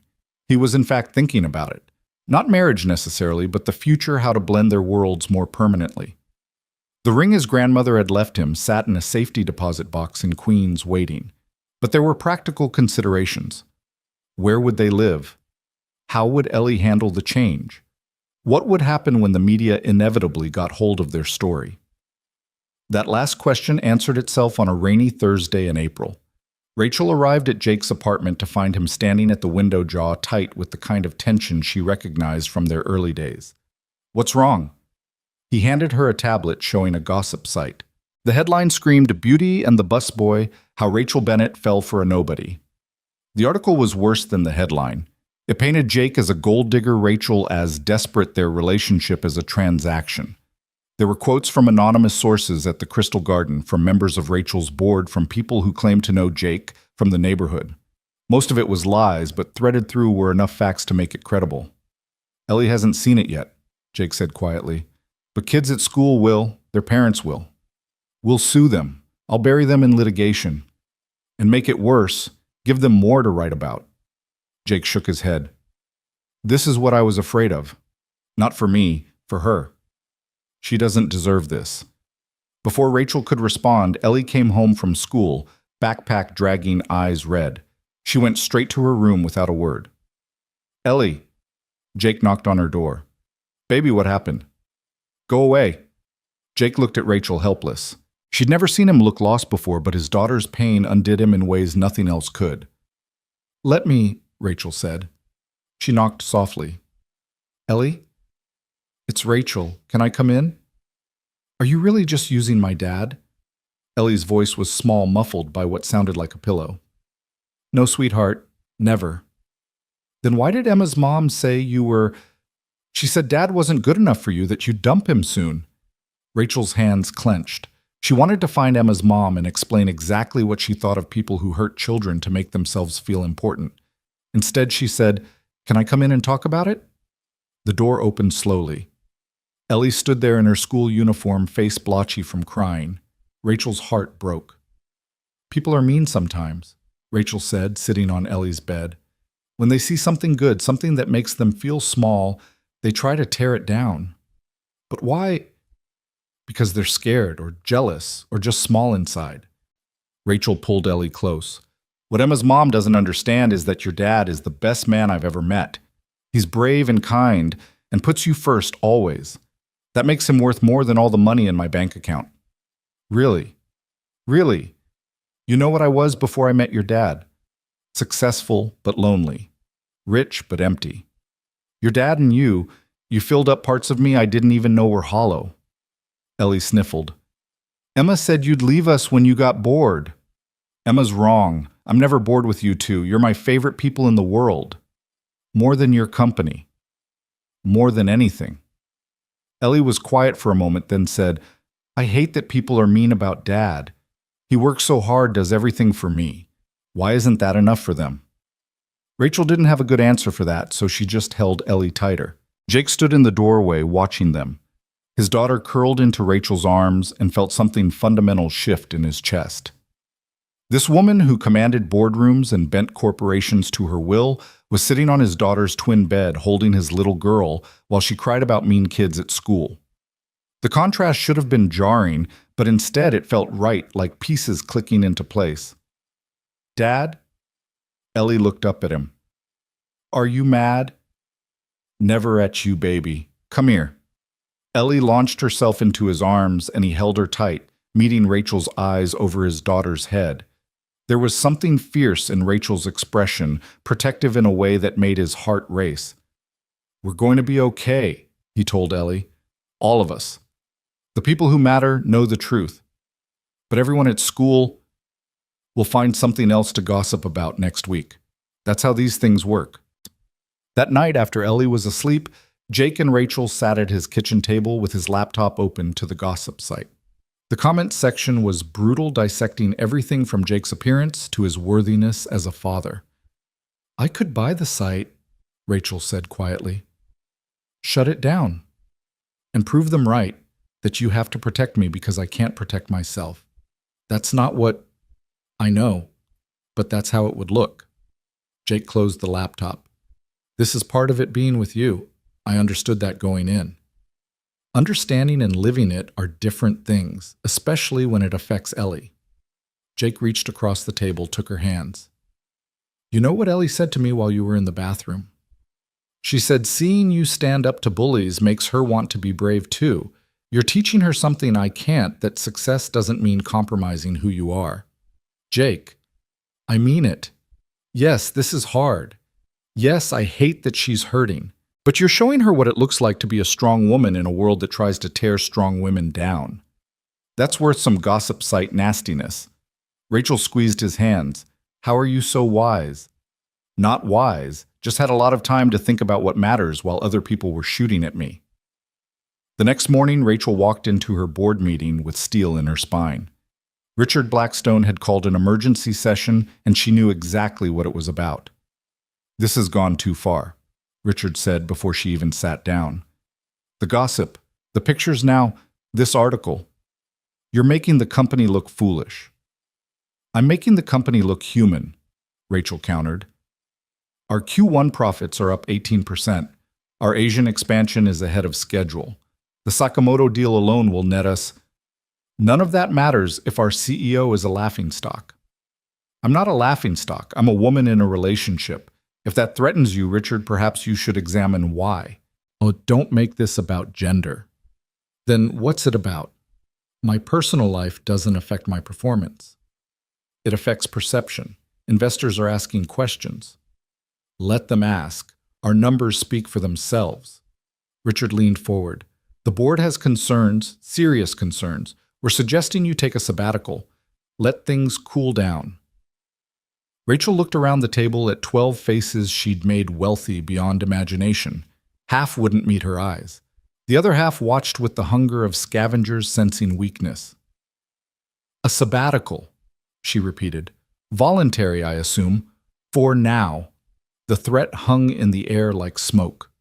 Rachel stood gathering her materials with deliberate calm. "Gentlemen, ladies, let me be perfectly clear. I built this company from nothing. I've made every person in this room rich enough to buy small countries. If you think you can push me out because you disapprove of who I love, you're welcome to try. But I promise you this, the litigation will be public brutal, and I will win. I always win." She walked out, leaving silence in her wake. Her phone was ringing before she reached the elevator. Diane panicked. "They're calling an investor meeting," her assistant said. "Richard's trying to build a coalition. Let him. Schedule a press conference for tomorrow morning." "What are you going to announce?" "The truth." Rachel had never been one for public emotion, but standing at that podium the next morning looking out at a sea of reporters, she let herself be vulnerable. "There's been speculation about my personal life," she began. "So let me address it directly.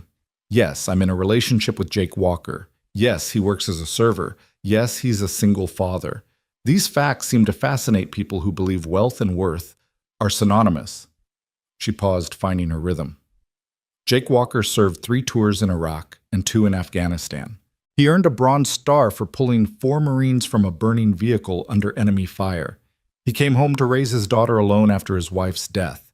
He works an honest job to support his family and volunteers at a community center teaching kids to read. If that makes him unworthy in your eyes, Then your values need examining, not mine. Ms. Bennett, a reporter called out, how do you respond to claims that this relationship is a publicity stunt? By pointing out that I've spent my entire career avoiding publicity about my personal life. If I wanted a stunt, I'd date another CEO or a celebrity, not a man who actively avoids attention. What about the board's concerns? The board is paid to concern itself with profits, not my personal life. As long as I deliver the former, the latter is irrelevant. Is it true you're facing a coup? Rachel smiled sharp as a blade. Anyone who wants my job is welcome to try to take it. But they should remember I don't lose. The press conference changed the narrative. Suddenly, Jake wasn't just a busboy, but a war hero. Rachel wasn't desperate, but defiant. The romance wasn't a transaction, but a triumph of love over class boundaries. The media loved a good redemption story almost as much as they loved tearing people down. But the damage to Jake's daily life was already done. Parents at Ellie's school whispered when he dropped her off. Customers at the Crystal Garden asked for photos, treated him like a celebrity or a curiosity. The quiet life he'd built was crumbling. We could move, Rachel suggested one evening. They were at her penthouse for once, Ellie doing homework at the dining table that cost more than Jake's annual salary. Where? Jake asked. Anywhere. Different neighborhood, different school, fresh start. Running doesn't solve anything. Besides, Ellie loves her school, her friends. I won't uproot her because some adults are assholes. Then what do we do? Jake was quiet for a moment, watching his daughter work. We endure.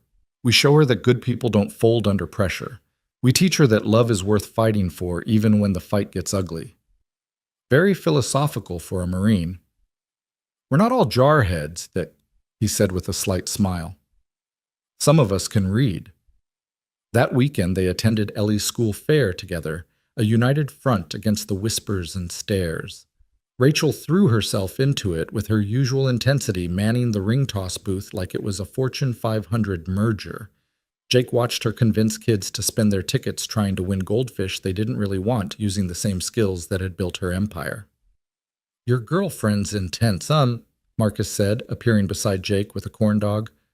What are you doing here? Supporting the cause. Also, Linda from Day Shift has a kid here. Marcus watched Rachel high-five a 6-year-old who'd finally won a prize. She's good with kids. She's good with everyone when she lets herself be. You thinking about giving her some of her own? Jake nearly choked on his lemonade. Jesus, Marcus. What? You're not getting younger. Neither is she. If you're going to do the whole family thing. We haven't even talked about marriage. But you've thought about it. Jake didn't answer, but Marcus saw the truth in his silence. There's a ring, isn't there? Marcus grinned. You've got a ring. It was my grandmother's. And you're waiting for what divine intervention? The right moment. Brother, the right moment is when you realize you can't imagine life without her. From where I'm standing, you passed that point months ago. Before Jake could respond, a commotion erupted near the dunk tank. Emma's mother, the one who'd made Ellie cry, was loudly complaining about something her voice carrying across the fairground. It's inappropriate, she was saying to a group of parents. What kind of message does it send to our children when the school allows that kind of relationship to be flaunted? Rachel started toward her, but Jake caught her arm. Don't. She's not worth it. She hurt Ellie, and confronting her will only make it worse. But Ellie had heard too. She walked up to Emma's mother with the dignity of someone much older than 9 and said clearly, My dad is a hero and Rachel makes him happy. If you have a problem with that, it's your problem, not ours. The fairground went silent. Emma's mother, flushed red, opened her mouth, then closed it when she saw dozens of people watching. She grabbed Emma's hand and stalked off. That's my girl, Jake said quietly, pride evident in every word. Our girl, Rachel corrected, then froze when she realized what she'd said. Jake looked at her for a long moment, then pulled her close and kissed her right there in front of the entire school fair. When they broke apart, someone started clapping, then someone else. Soon half the fairground was applauding, while the other half looked scandalized. So much for keeping a low profile, Rachel murmured against his lips. Some things are worth being loud about. That night after Ellie was asleep, Jake found the ring in its safety deposit box. It was simple, classic, a sapphire surrounded by small diamonds, nothing like the massive rocks Rachel's peers wore, but somehow perfect for her. His grandmother had worn it for 60 years of marriage, through the Depression, a world war, and everything that came after. He was still staring at it when his phone rang. Unknown number. Jake Walker. Speaking. Mr. Walker, this is James Patterson from the Washington Post. I'm doing a story on Rachel Bennett and her relationship with you. I was wondering if you'd comment on your service record. No comment. What about the circumstances surrounding your wife's death? There are rumors.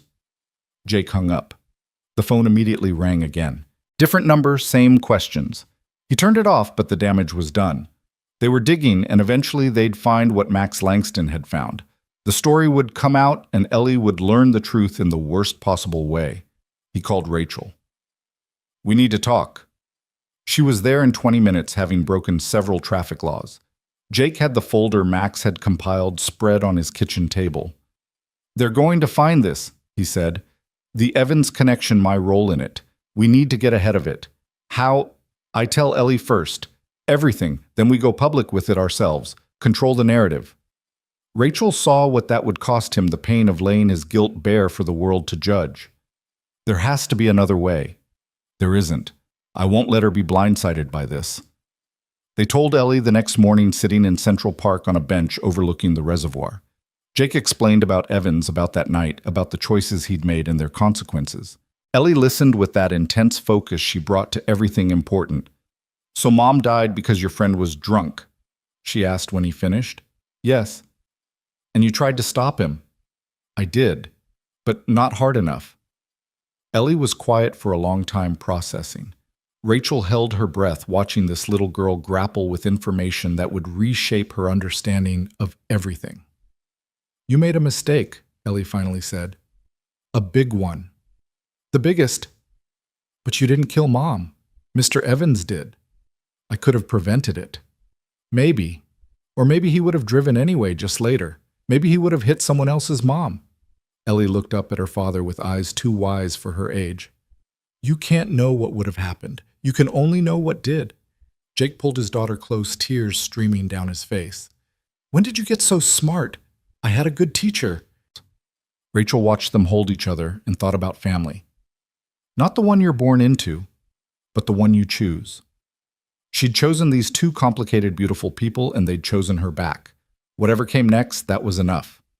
The story broke 2 days later, but not the way they'd feared. A veterans organization had learned about the media's digging and released their own statement defending Jake and condemning the invasion of privacy. Other Marines from his unit came forward with stories of his heroism, his dedication, the lives he'd saved. The narrative became not about his failure, but about the impossible choices veterans face and the weight they carry home. You did this, Jake said to Rachel after reading the latest article. I made some calls. You have more friends than you know. Rachel, you've been fighting alone for too long. Let people fight for you sometimes. That evening, Richard Blackstone called Rachel. The board has reconsidered. Your personal life is your business. We apologize for overstepping. What changed? Public opinion. Turns out people like a love story, especially one with a war hero. Our stock is up 3 points just from the positive press. Rachel wanted to tell him what he could do with his apology, but she was too good a businesswoman to burn bridges unnecessarily. I appreciate the board's position. There is one thing, though. Several major investors want to meet Jake. They're curious about the man who captured Rachel Bennett. He's not a circus attraction. No, but he's part of your life now, which makes him part of the company's image. Like it or not, that's reality. After she hung up, Rachel found Jake in his kitchen making dinner with Ellie. They moved around each other with practiced ease, Ellie chattering about school, while Jake listened with his full attention. This was what Richard and the board would never understand: the value of ordinary moments of presence over profit. Stay, Jake said when he saw her. Not a question, just a simple statement of want. Always, she replied, and meant it. After dinner, while Ellie did homework, Jake pulled Rachel onto the fire escape. The spring evening was warm, the city sprawling before them in a glitter of lights and possibility. The board wants to meet you, Rachel said. Hard pass, and Jake, I'm not going to parade around for their approval. They either accept us or they don't. It's not that simple. These people they control your company, not your life, not unless you let them. Jake turned to face her. You've spent so much time fighting for their approval, their respect. When do you stop fighting and just live? I don't know how to stop fighting. It's all I know. Then learn, with me, with Ellie. He pulled the ring box from his pocket, and Rachel's breath caught. I'm not good at speeches. Words were never my strong suit, but I know this: you make me want to be more than I am. You make Ellie dream bigger than I ever could alone. You make our small life feel infinite. He opened the box, revealing his grandmother's ring. I can't offer you wealth or status or any of the things your world values. All I can offer is this: a promise to stand beside you, to raise Ellie with you, to build something real and lasting in a world full of temporary things. Marry me, Rachel. Not the CEO, not the billionaire, just Rachel. Marry us. Rachel looked at the ring, modest by her world's standards, but perfect in its simplicity. She thought about boardrooms and battles, about profit and loss, about everything she'd built and everything she'd sacrificed to build it. Then she looked at Jake, this quiet warrior who'd shown her what courage really meant, who'd given her a family when she'd only known ambition. Yes, she said, and the word felt like freedom. Jake slipped the ring onto her finger, and it fit perfectly, like it had been waiting for her all along. They kissed on that fire escape while the city bustled below, oblivious to the small miracle happening 5 stories up. Gross! Ellie's voice came from inside, but she was grinning when they looked. Does this mean Rachel's going to be my mom? The question hung in the air, complicated and precious. Rachel looked at Jake, who nodded. If you want me to be, Rachel said carefully. Ellie considered this with her usual seriousness. You're not my first mom. She'll always be that, but you can be my second mom, my chosen mom. Rachel's eyes filled with tears. I would be honored to be your chosen mom. Ellie hugged them both, and they stood there on that fire escape, a family forged not by blood, but by choice, by love, by the decision to stand together against whatever came next. The engagement news would break tomorrow, would send ripples through both their worlds. There would be challenges, compromises, probably more gossip and judgment. But tonight, in this moment, they were just 3 people who'd found each other against all odds and decided that was enough. We should go inside, Jake said eventually. Homework doesn't do itself. Can we have ice cream after? Ellie asked. It's a school night, but we're celebrating. Jake looked at Rachel, who was trying not to laugh at Ellie's negotiation tactics. Small bowls, he conceded. Medium bowls, Ellie countered. Deal. They went inside, leaving the fire escape to the spring evening and the city lights. In the morning, everything would change, but tonight they were home. The next morning arrived with a media frenzy that made previous coverage look tame. Rachel's engagement to Jake was front-page news in the business section, the lifestyle section, and every gossip blog in existence. The ring was analyzed. Their relationship dissected, think pieces written about love across class lines. America's Cinderella story sats. One headline read, which made Jake laugh. If anyone's Cinderella here, it's me, he said, reading over Rachel's shoulder. You're clearly the prince. Princess, Ellie corrected. Or better, warrior queen, like in my book.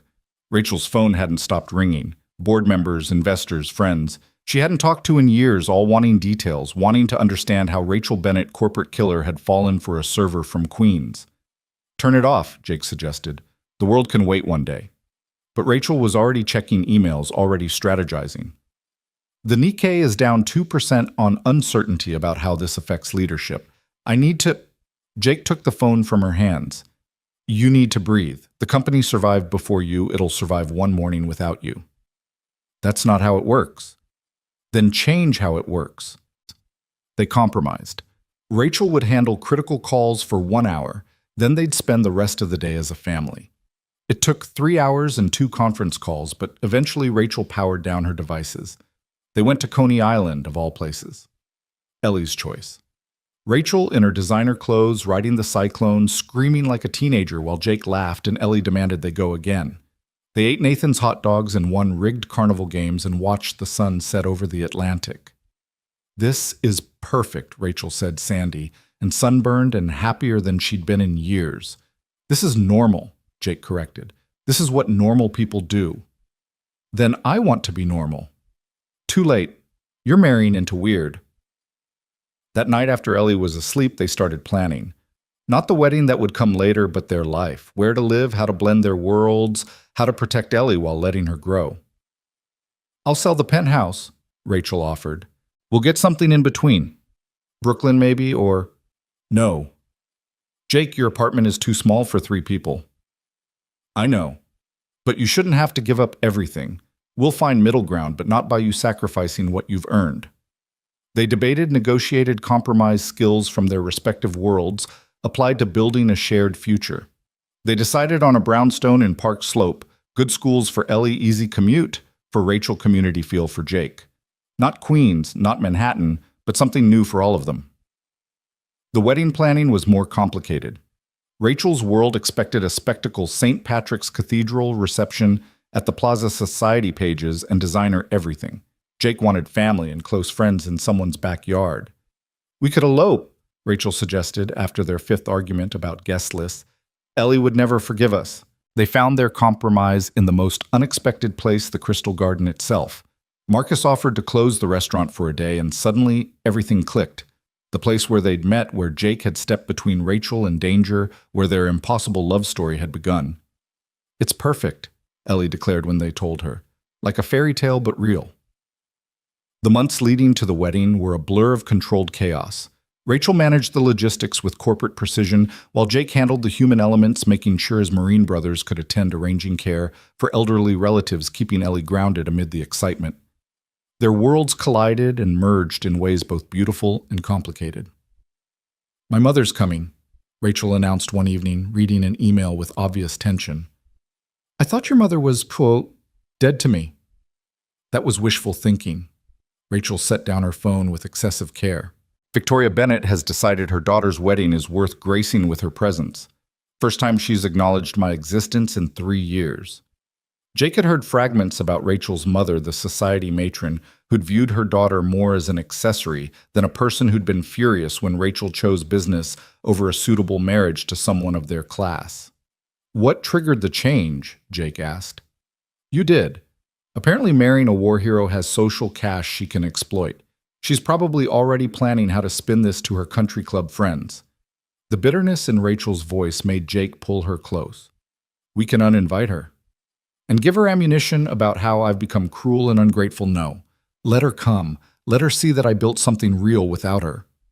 Victoria Bennett arrived 2 weeks before the wedding, like a force of nature, perfectly coiffed, impeccably dressed, and radiating disapproval despite her practiced smile.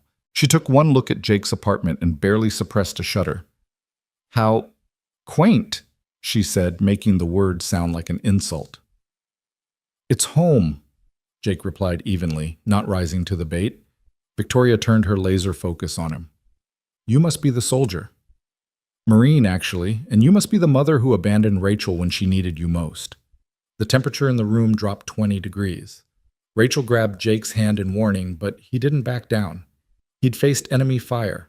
One disapproving socialite didn't scare him. Victoria's smile turned sharp. "I see Rachel has been telling stories." "Just truths," Rachel interjected. "Jake, this is my mother, my fiancé, and your future son-in-law." "Yes, about that." Victoria examined Jake like he was a specimen. "I've had my lawyers look into you, Mr. Walker. Your record is admirable if one values that sort of thing. But surely you understand my concerns about this match." "What concerns would those be?" Jake's voice was dangerously soft. "The obvious disparities. Social, educational, financial." "You're right," Jake interrupted. "There are disparities. Rachel is brilliant, successful, and managed to become a good person despite having you for a mother. I'm just a man trying to be worthy of her. But here's the thing, she chose me anyway, and if you can't respect that choice, you're welcome to leave." Ellie, who'd been listening from her doorway, chose that moment to appear. "Are you my grandma?" Victoria's composure cracked slightly. "I suppose I am." "Cool. Do you want to see my science project? I built a volcano that actually erupts. Dad helped with the chemical reaction part, because he knows about explosives from the Marines." The look on Victoria's face as Ellie dragged her to see a baking soda volcano was almost worth the entire visit. Almost. "She's testing you," Rachel whispered to Jake. "This is what she does, pushes buttons until people break." "Then she's going to be disappointed. I don't break easy." But Victoria wasn't done. She spent the next week inserting herself into wedding planning, making subtle and not-so-subtle suggestions about everything from flowers to guest placement. The breaking point came when she cornered Rachel at the final dress fitting. "You can still call this off," Victoria said, watching Rachel in the mirror. "I know you think you love him, but love fades. Compatibility endures." "Like you and father were compatible." Rachel's voice was ice. "So compatible you haven't lived in the same house in 15 years. We understood each other. We maintained appearances."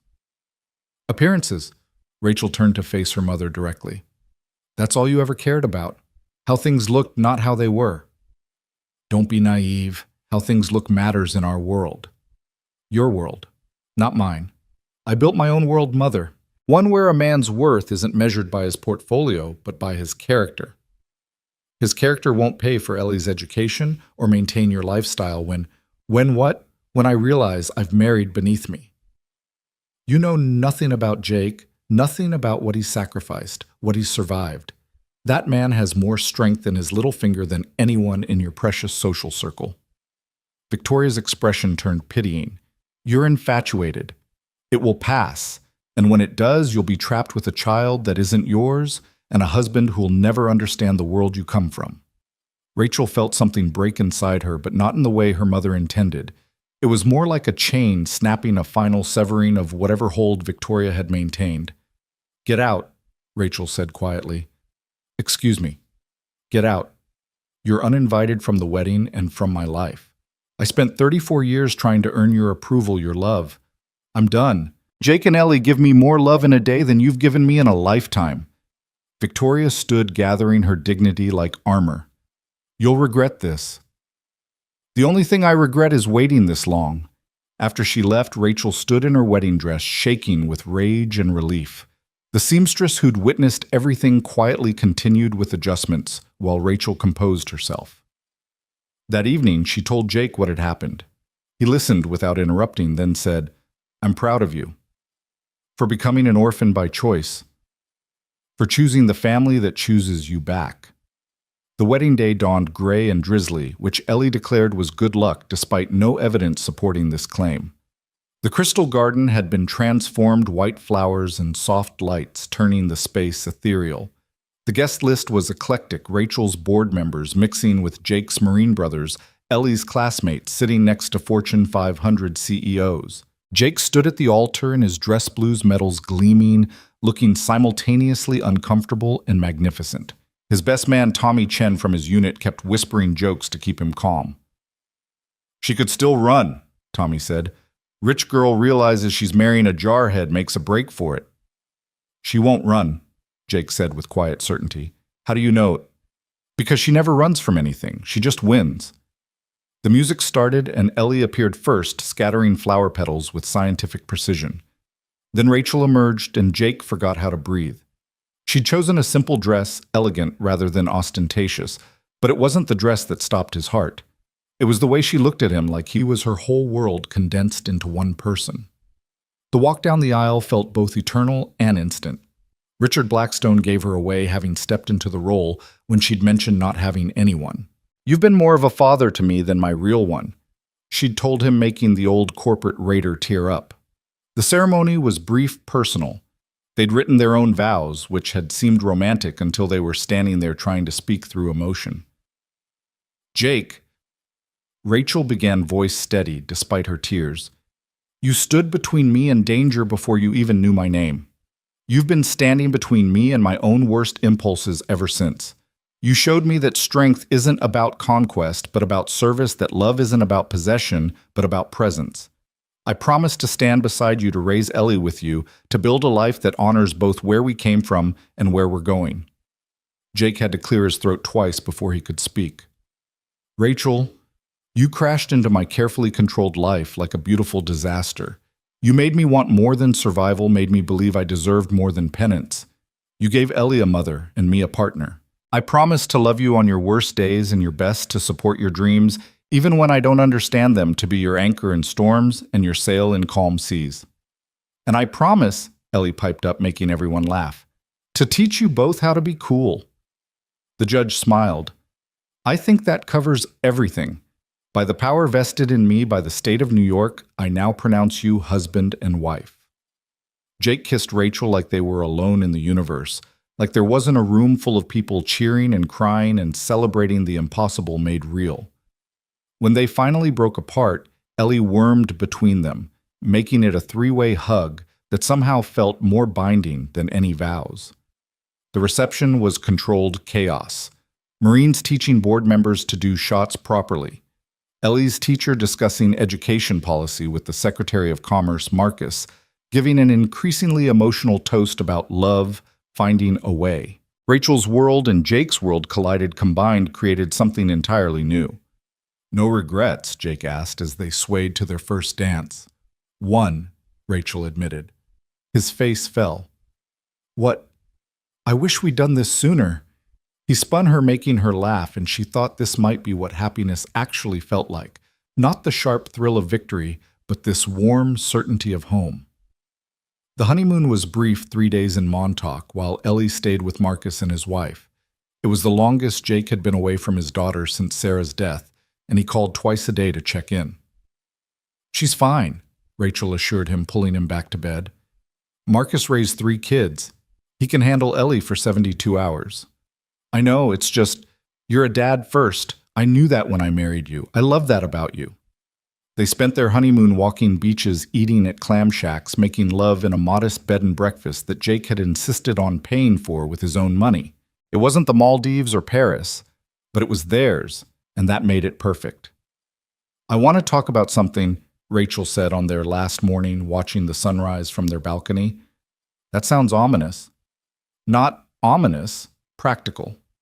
She took a breath. I want to adopt Ellie. Officially. If she wants that, if you want that.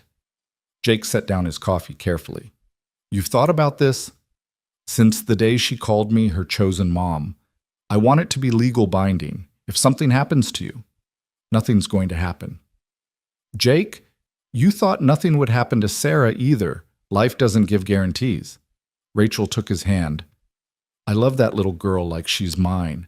I want to protect her, provide for her, be there for her always. Let me do that officially. Jake was quiet for a long moment, and Rachel worried she'd overstepped. Then he pulled her close, burying his face in her hair. Yes, he whispered. God, yes. She'd have a real mother again. She has a real mother. Sarah will always be her mother. I just want to be her legal guardian, too. Another layer of protection and love. They told Ellie when they got home, all 3 of them squeezed onto the couch in what would soon be their former apartment. So you'd be my mom on paper, too? Ellie asked, processing. Only if you want that, Rachel said carefully. Would I call you Mom? You can call me whatever feels right. Rachel. Mom, hey you. Definitely not hey you, Ellie said with a giggle. Then more seriously, can I think about it? Of course. Ellie thought about it for exactly 1 day before presenting them with a PowerPoint presentation. Jake's influence showing in the tactical planning. Rachel's in the business framework. I've analyzed the situation, Ellie said seriously, advancing slides on Jake's laptop. The pros include legal protection, inheritance rights, and official family status. The cons are basically 0 unless Rachel turns out to be evil, which statistical analysis suggests is unlikely. Statistical analysis? Jake asked, trying not to laugh. I surveyed my class. 92% said Rachel seems nice. The other 8% are stupid. Ellie? Sorry. The other 8% have different opinions that I respect but disagree with. She clicked to the final slide, which just said yes in huge letters. I want Rachel to adopt me. The legal process took 3 months, complicated by bureaucracy and the unusual circumstances. But finally, on a rainy Tuesday in family court, it became official. Rachel Bennett Walker was now legally Ellie's mother. How does it feel? The judge asked Ellie. Like I won the lottery, but better because I got to choose my ticket, Ellie replied, making the judge laugh. They celebrated at Sal's Pizza, the same place they'd gone after Ellie's school play. Full circle, Jake thought, watching his wife and daughter debate whether pineapple on pizza was acceptable. Never, Ellie insisted. It's a crime against nature. It's sweet and savory, Rachel countered. Sophisticated palates appreciate the contrast. Sophisticated palates are weird. Your mom's weird, Jake said, then froze. It was the first time he'd called Rachel that without qualification. Ellie noticed, too. She looked at Rachel, then at Jake, then smiled. Yes, she is, but are kind of weird. Life settled into a new rhythm. They moved to the Park Slope brownstone, each claiming spaces that reflected their personalities. Jake's workshop in the basement. Rachel's home office on the second floor, Ellie's kingdom on the third. The commute to the Crystal Garden was longer, but Jake refused to quit. I need something that's mine, he explained when Rachel suggested he didn't need to work. The community center isn't enough. Jake had started volunteering more, teaching veterans job skills and kids basic self-defense. But it wasn't the same as earning his own wage, maintaining independence with independence. Rachel understood. She'd cut back her own hours a shock that had sent ripples through Wall Street, but she hadn't quit either. They were both people who needed purpose beyond family, which paradoxically made their family stronger. The test came 6 months after the wedding. Rachel's company had the opportunity for a massive acquisition, but it would require her to be in Tokyo for 3 weeks. Old Rachel would have gone without question. Wife and mother. Rachel hesitated. Go, Jake said when she told him. We'll be fine. 3 weeks is a long time. We survived my deployments. We can handle 3 weeks of video calls. That was before you became essential. You were always essential, Rachel. Now it's just official. She went and they were fine. Jake and Ellie sent daily videos, terrible cooking experiments, and homework help, and bedtime stories. Rachel negotiated during Tokyo days and lived for New York evenings when she could call home. Ms. Bennett Walker, her Japanese counterpart, said, during one dinner, you seem different from your reputation. Different how? Softer, more human. It's disconcerting but not unpleasant. I got married, had a family. It changes your perspective. Makes you weak, some would say. Some would be wrong. Having something worth fighting for makes you stronger. She closed the deal, the biggest of her career, but the victory felt hollow until she was home. Ellie talking her ear off about a school project while Jake made dinner. I miss this, she said, apropos of nothing. Missed what? Jake asked. This. The noise, the chaos, the life. Boardrooms are so quiet. You want noise? Ellie grinned mischievously. I could practice my violin. No, Jake and Rachel said in unison. Ellie had recently taken up violin with enthusiasm that far exceeded her skill. Fine, but I'm playing after dinner. God help us all, Jake muttered, but he was smiling. These were their days now, budget meetings and bake sales, hostile takeovers, and homework help, corporate warfare, and family dinners. 2 worlds that shouldn't fit, but somehow did held together by choice and commitment and love. One evening, Rachel came home to find Jake on the brownstone's front steps, still in his Crystal Garden uniform, just sitting. Bad day, she asked, settling beside him. Got an offer today. Marcus finally trying to promote you again. No, different offer. He handed her a business card. Security consulting firm. They want me to head up their corporate division. 6 figures, benefits regular hours. Rachel studied the card. It was a good firm, legitimate, the kind of opportunity that could change their financial dynamic entirely. What did you tell them? That I'd think about it. And what are you thinking?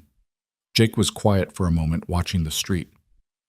I'm thinking that 6 months ago I would have said no immediately. Too much pride. Now I'm thinking about Ellie's college fund, about being able to contribute equally to our life. You do contribute equally. You know what I mean. She did. The money disparity was always there, unspoken but present. Jake never complained, but she saw him calculate costs, saw him choose the cheaper option reflexively, saw him work extra shifts to afford things she could buy without thinking. "Take it," she said. He looked at her in surprise. "Really? If it's what you want. If it would make you happy." Happy might be strong, but it would make me feel useful in a way that matters to our future. "Then take it." Jake called the next day and accepted. His last shift at this Crystal Garden was emotional. Marcus actually cried, and the entire staff signed a baseball bat as a going-away present. "For your new corporate security," Marcus explained, "when board members get out of line." Jake started his new job the following Monday, and Rachel watched him transform, not into someone different, but into someone more complete. He was good at it, reading threats, protecting assets, teaching executives how to stay safe in an unsafe world. The military bearing that had seemed out of place in a restaurant fit perfectly in corporate security. "You're happy," Rachel observed after his first month. "I'm satisfied. It feels like I'm using my skills for something that matters to our family." The Crystal Garden mattered too. It did. But this matters differently. This is building something. They were all building something, Rachel realized. Not just careers or wealth, but a life layer by layer, choice by choice. The call came on a Tuesday. Rachel was in a board meeting when her assistant interrupted something she'd been instructed never to do unless it was an emergency. "It's Ellie's school," Diane whispered. Rachel's blood turned to ice. She was out of the boardroom before Diane finished the sentence, "Jake's new office, her first call." "There was an incident," the principal said when they arrived together. "Ellie's fine, but there was an altercation. They found Ellie in the nurse's office, ice pack on her knuckles, defiance radiating from every 10-year-old inch." "What happened?" Jake asked, kneeling beside her. "Brad Thompson said working people were lazy parasites who should be grateful for handouts from job creators like his dad. I explained that wasn't true. He insisted. I insisted back." "With your fist?" Rachel asked. "Words weren't working." Jake bit back a laugh while Rachel tried to look stern. "Violence isn't the answer, Ellie. Sometimes it's the only language bullies understand. Dad taught me that. I taught you self-defense, not offense." "He pushed me first. That makes it defense." The principal, a tired-looking woman named Mrs. Patterson, intervened. "Regardless of who started it, fighting is against school policy. Ellie will be suspended for 3 days. "And Brad?" Rachel asked in her CEO voice. "Brad's parents have made a substantial donation to—" "I see." Rachel stood. "Mrs. Patterson, are you familiar with educational law regarding discriminatory discipline practices?" "I don't think what my legal team does. They think quite extensively about such matters. Now you can suspend both children or neither, but selective punishment based on financial contributions would be inadvisable." Mrs. Patterson looked like she'd swallowed a lemon. "Perhaps we could resolve this with detention for both students." "Perhaps we could." In the car afterward, Ellie asked, "Am I in trouble?" "Yes," Jake said. "No," Rachel said simultaneously. They looked at each other over Ellie's head. "You're in trouble for fighting," Jake clarified, "but not for standing up for working people." "Even though violence is never the answer," Rachel added. "Except when it is," Ellie said sagely. "We're terrible parents," Rachel muttered. "The worst," Jake agreed. "Pizza for dinner." Pizza sounds perfect. That night after Ellie was asleep, they sat on their front steps again, sharing a bottle of wine that cost more than Jake used to make in a week. "She's becoming interesting," Rachel said. "She's becoming you. Fierce, uncompromising, willing to fight for what she believes. She's becoming you too, protective, loyal, ready to stand between the vulnerable and danger. God help her teachers. God help anyone who gets in her way." They laughed, the sound echoing down the quiet street. Inside, their daughter slept, probably dreaming of revolutions. Above, stars struggled to shine through the city's glow. And there on the steps, two people who'd found each other across impossible odds held hands and planned a future that made no sense except to them. The autumn Ellie turned 12, everything changed again. Rachel had just closed the biggest deal of her career, a merger that would make Bennett Industries the third largest firm in their sector, when Jake came home from work with an expression she'd never seen before. "We need to talk," he said, and Rachel's stomach dropped. In her experience, nothing good ever followed those words. They waited until Ellie was at soccer practice, then sat at their kitchen table, the same one they'd assembled together their first week in the brownstone, Jake reading instructions while Rachel confidently put pieces together wrong. "I got a call today," Jake began, "from Colonel Harrison, my old CO." But Rachel waited, knowing Jake would tell it in his own time. "There's a situation. Former interpreter from my unit guy named Amir. He worked with us for 3 years in Afghanistan, saved my life twice, saved dozens of Americans. We promised him a visa when things went bad. That was 7 years ago. And he's been waiting in a refugee camp since then. His family's been targeted. His oldest son was killed last year. Harrison's been fighting the bureaucracy, but..." Jake rubbed his face, exhaustion written in every line. "They're going to deny his application. Some paperwork issue, security concern that's complete bullshit. He'll be dead within a month if he goes back." Rachel already knew what Jake was going to ask. "What do you need?" "I need to go there. To Pakistan, where the camp is. Harrison thinks if we can get media attention, if we make noise, maybe we can shame them into action." "How long?" 2 weeks, maybe 3. Rachel wanted to say no, wanted to keep him safe in their carefully constructed life. But she saw the weight in his eyes, the soldier's debt that never quite got paid. "When do you leave?" Jake looked at her with such gratitude it broke her heart. "You're not going to fight me on this. Would it work if I did?"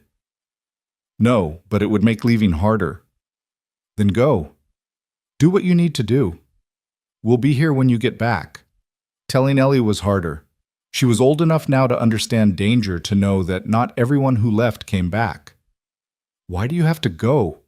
she asked, not quite meeting Jake's eyes. "Because I owe him.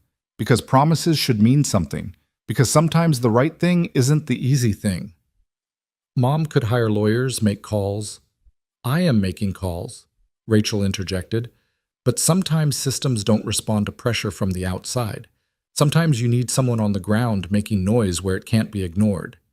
Ellie was quiet for a long moment, processing with that intensity she'd inherited from both parents. "Will you be safe?" "As safe as I can be," Jake said, which wasn't really an answer. "Promise you'll come back." "I promise."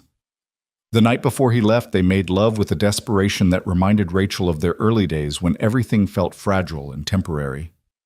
Afterward, Jake held her like he was memorizing the feel of her. "I'm coming back," he said into the darkness. "You better. We have Ellie's parent-teacher conference next month, and I'm not explaining her math grades alone." He laughed, but it was hollow. They both knew the statistics, the things that could go wrong, the promises that became lies through no fault of the promiser. Jake left on a Tuesday morning, ordinary, except for the weight of goodbye. Ellie hugged him at the door for so long Rachel thought she might never let go. "Bring Mr. Amir back with you," Ellie said finally. "We have room." "That's the plan, baby." The house felt wrong without him, too quiet, too still, like a clock that had stopped ticking. Rachel threw herself into work, while Ellie threw herself into soccer and school, both of them moving through days that felt like holding their breath. Jake called when he could, the connection terrible, his voice thin across the distance. "How is it?" Rachel asked on day 3. "Complicated. The camp is..." "It's bad, Rachel. Worse than I imagined. Amir's family is down to nothing. His wife is sick, his remaining kids are starving. I've been fighting with State Department reps all day." "Is Harrison there?" "Yeah, and 2 other guys from the unit. We're making noise, but nobody wants to listen. Keep pushing. I'm working my contacts here." "I know you are. I love you. Come home safe." On day 7, the news broke. Former Marines camping outside the embassy in Islamabad, demanding action for abandoned interpreters. Jake's photo was in the Times, standing at attention in his dress blues in 100-degree heat, holding a sign that just said "Promises Matter." Rachel's phone exploded. Board members, society friends, everyone wanting to know what her husband was doing, whether this was some publicity stunt. "My husband is honoring a debt," she told Richard when he called. "Something you might not understand. This could affect the merger." "Then it affects the merger. Some things matter more than money." "Not in our world." "Then maybe I'm not in your world anymore." She hung up and called her media contacts instead. If Jake was making noise there, she'd make noise here. By evening, 3 major news networks had picked up the story. Promises. Matter started trending. Veterans organizations mobilized. Ellie watched the coverage with fierce pride. Dad's famous. Dad's brave, Rachel corrected. Fame is just a side effect. On day 10, Jake called with news. They're reconsidering. The media pressure is working, but Amir's wife needs medical attention now, not when bureaucrats decide to act. What do you need? Money for a private hospital, maybe $10,000. Done. What else? Lawyers, good ones. Ones who know immigration law. I'll have a team there tomorrow. Rachel. This matters to you, so it matters to me. Bring them home. Jake. The breakthrough came on day 14. Rachel had leveraged every contact called in, every favor threatened and cajoled and maneuvered with all the skill that had built her empire. The State Department, facing a public relations nightmare and political pressure from multiple directions, approved emergency visas for Amir and his family. We did it, Jake said when he called, and she could hear him crying. We actually did it. When are you coming home? 4 days. We need to get them processed on a plane, make sure they're really safe. Those 4 days felt like 4 years. Rachel and Ellie tracked flights. Obsessively watched news coverage of the interpreter families boarding planes to America, searched for Jake's face in every crowd shot. Then finally on a Thursday evening, the front door opened and Jake was there. Thinner, exhausted, sunburned, but there. Whole. Home. Ellie hit him like a missile, nearly knocking him over. Rachel waited her turn, then held him like she might never let go. You did it, she whispered. We did it. Your lawyers, your connections, your pressure, none of this happens without you. None of it happens without you being willing to go to stand to fight. That night after Ellie finally agreed to go to bed, they sat in their living room and Jake told her everything. The conditions in the camp, the bureaucratic nightmares, the moment when Amir's 10-year-old daughter had hugged him and said, "Thank you." In perfect English, she'd been practicing for years hoping for America. They're in Houston now, Jake said. Another Marines family is helping them get settled. But they want to come to New York eventually. Amir's wife's sister lives in Queens. We'll help when they're ready, Rachel said. Whatever they need. That could be a lot. Then it's a lot. We have a lot to give. Jake looked at her with wonder. How did I get so lucky? Luck had nothing to do with it. You earned this, earned us by being who you are. The merger went through despite the controversy, or perhaps because of it. Bennett Industries stock actually rose, investors apparently appreciating a CEO whose family honored commitments. Richard grumbled about unnecessary drama, but even he couldn't argue with the numbers. Life settled back into routine, but something had shifted. Jake walked taller, some weight lifted that he'd carried since leaving the Marines. He'd paid a debt, kept a promise, proven that the man he'd been and the man he'd become were the same at the core. 6 months later, Amir and his family moved to Queens. Jake helped them find an apartment. Rachel helped Amir find a job. Ellie helped the kids with English homework. The families became intertwined Sunday dinners, alternating between households, cultures blending in the way only New York allowed. You gave us life, Amir said one evening, watching their children play together in Prospect Park. You gave me purpose, Jake replied. We're even. But they weren't even, couldn't be. Some debts transcended accounting, some bonds transcended explanation. They were just families now, connected by choice and chance, and the kind of courage that crossed oceans. I want to do more, Jake said to Rachel that night. There are so many interpreters still waiting, still abandoned. So we do more, Rachel said simply. We set up a foundation. Use my money. Your connections make real change. The board will hate it. The board can adapt. Besides, corporate philanthropy is very trendy. They launched the Wallace Foundation, named for Mike Wallace, the Marine who died saving Jake's unit 6 weeks later. It provided legal assistance, resettlement support, and advocacy for interpreters and their families. Jake ran it with the same precision he'd once planned missions. Rachel funded it with the same strategy she'd once executed takeovers. Ellie, now 13 and even more formidable, created a social media campaign that went viral. My dad says promises should mean something. America promised. Time to deliver. The hashtag time to deliver. generated millions of impressions, thousands of donations, and enough political pressure to affect policy. "We're actually doing it," Jake said one evening, looking at the latest numbers. 17 families resettled, 40 more in process. "We're making a difference." "You're making a difference?" Rachel corrected. "I'm just writing checks." "You're doing a hell of a lot more than that." She was. Rachel had become the public face of the foundation, testifying before Congress, arm-twisting billionaires at galas, turning her corporate ruthlessness toward humanitarian ends. It was still conquest, just a different kind of war. The surprise pregnancy happened when Ellie was 14. Rachel was 41, Jake 43, and they'd never even discussed more children. The assumption had been that Ellie was enough, was everything. "I'm pregnant," Rachel said, holding the test like it might explode. Jake stared at her, then at the test, then back at her. "But you're on—" "The pill isn't perfect. Nothing's perfect." She sat down hard on their bed. "I'm pregnant." "Okay," Jake said slowly. "Okay. How do you feel about that?" "I don't know."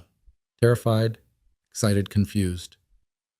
"I'm 41, Jake. The risks are manageable. The question is, do you want this?" Rachel thought about their life, carefully balanced between 2 careers and 1 child. A baby would destroy that balance, create chaos they'd spent years organizing away. "Do you?" she asked instead. Jake sat beside her, took her hand. "I want whatever you want. But if you're asking if I'd love another child, our child, then yes, God, yes." They told Ellie the next day, braced for teenage drama. Instead, she pumped her fist in the air. "Finally, I've been asking for a sibling since I was 8. "You have?" Jake asked, bewildered. "Not out loud. I knew you guys had enough to deal with, but yeah, being an only child is lonely sometimes." Rachel pulled her close. "You're not lonely, are you?" "Not anymore, but a baby would be cool. I can teach it everything." "God help us," Jake muttered, but he was smiling. The pregnancy was complicated age stress, a body that had prioritized career over biology for decades. Rachel was put on modified bed rest at 20 weeks, forced to work from home, to delegate in ways that went against every instinct. "I'm losing my mind," she told Jake after a week of enforced rest. "You're growing a human. That's a full-time job. I've run Fortune 500 companies. I can handle multitasking." "Not this time. This time you rest." She fought him, of course. Took calls from bed-reviewed documents between doctor's appointments, drove Diane crazy with demands for updates. But slowly she learned to let go, to trust her team, to focus on the flutter of movement inside her that meant life was happening despite her plans. The baby came early, as Rachel had come to everything impatient, demanding attention, refusing to wait for the scheduled cesarean. Jake drove through 3 red lights getting to the hospital, while Ellie called 911 just in case they didn't make it. "We're fine," Jake told the dispatcher. "My daughter's just dramatic." "I'm prepared," Ellie protested. "I watched YouTube videos on emergency delivery." "Please don't deliver your sibling," Rachel gasped between contractions. They made it to the hospital with minutes to spare. James Walker was born at 11:47 p.m., 6 pounds of fury and perfection, with Rachel's sharp features and Jake's calm eyes.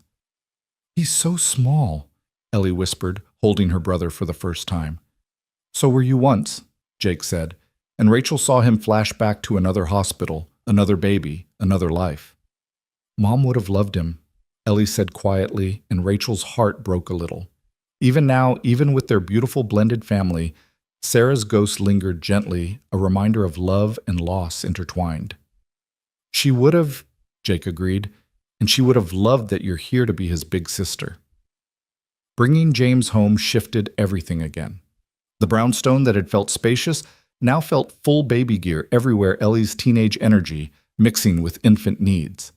Rachel tried to maintain her work schedule, but James had other ideas demanding attention with the same insistence she brought to board meetings. "He's definitely your son," Jake said at 3 a.m., walking the floors with a screaming James while Rachel pumped milk and answered emails simultaneously. "He's stubborn like you," she countered. "We're doomed," Ellie said from her doorway. "Can I try—" She took James with the confidence of someone who'd been preparing for this moment, and miraculously, he quieted. "How?" Jake asked. "I don't know. Maybe he knows I'm the fun one." James changed their rhythm, but didn't break it. Rachel learned to conduct board meetings with spit up on her designer blazers. Jake perfected the art of tactical planning around nap schedules. Ellie became the third parent teaching her brother about everything from proper soccer form demonstrated with stuffed animals to social justice simplified but passionate. "We need a bigger place," Rachel said when James started crawling their brownstone, suddenly feeling like an obstacle course. "Or less stuff," Jake suggested. "Have you met us?" "We don't do less." They found a place in Brooklyn Heights, a renovated mansion that had been split into condos now being sold whole again. It was excessive by any measure, but it had room for everyone and everything. Jake's workshop, Rachel's office, Ellie's teenage kingdom, James's nursery, and space for the life they were still building. "This is insane," Jake said, looking at the price. "This is investment," Rachel corrected. "In our family, our future, our foundation work." The foundation had grown beyond their wildest expectations. They'd helped resettle over 100 families, influenced policy changes, created a model other organizations copied. Jake testified before Congress, his quiet authority more powerful than any politician's rhetoric. Rachel leveraged her network ruthlessly, turning corporate dinners into fundraising opportunities. "You've changed," Richard told her at a gala where she'd just extracted $1 million pledge from a pharmaceutical CEO. "The killer instinct's still there, but the target's different." "The target was never just money," Rachel replied. "It was impact. This is just bigger impact." They were honoring at the gala for their work the Walker Foundation's 5th anniversary. Jake wore his dress blues, uncomfortable as always with attention. Rachel wore the same designer she'd worn to their wedding, a deliberate callback to beginnings. Ellie, now 16 and stunning, presented the award with a speech that made hardened executives cry. "My dad taught me that courage isn't about not being afraid," she said. "It's about doing the right thing despite the fear. My mom taught me that success isn't about what you achieve, but what you enable others to achieve. Together, they taught me that love isn't just a feeling, but an action repeated daily, especially when it's hard." Afterward, at the after-party, in their new home filled with Marines and CEOs, refugees, and billionaires, teenagers and toddlers, Rachel stood on their terrace looking out at the city lights. "Regrets?" Jake asked, joining her with James sleeping on his shoulder. "None," she said, then reconsidered. "One." "What?" "I wish we'd met sooner, had more time." "We have exactly the time we're supposed to have," Jake said. "Before wouldn't have been right. We weren't ready. And now we're exactly where we're supposed to be." Ellie appeared with Amir's daughter, both of them laughing about something on their phones. The party hummed behind them with the sound of lives intersecting, worlds colliding and combining. James stirred but didn't wake safe in his father's arms. "The financial advisors say I should retire," Rachel said suddenly. "Cash out, focus on the foundation full-time." "What do you say?" "I say I'm 43 with 2 kids and a husband who still looks at me like I'm magic. I say I've got at least another decade of fights in me." "Then fight," Jake said simply. "I'll be right beside you. Even when I'm impossible. Especially then. That's when you're most interesting."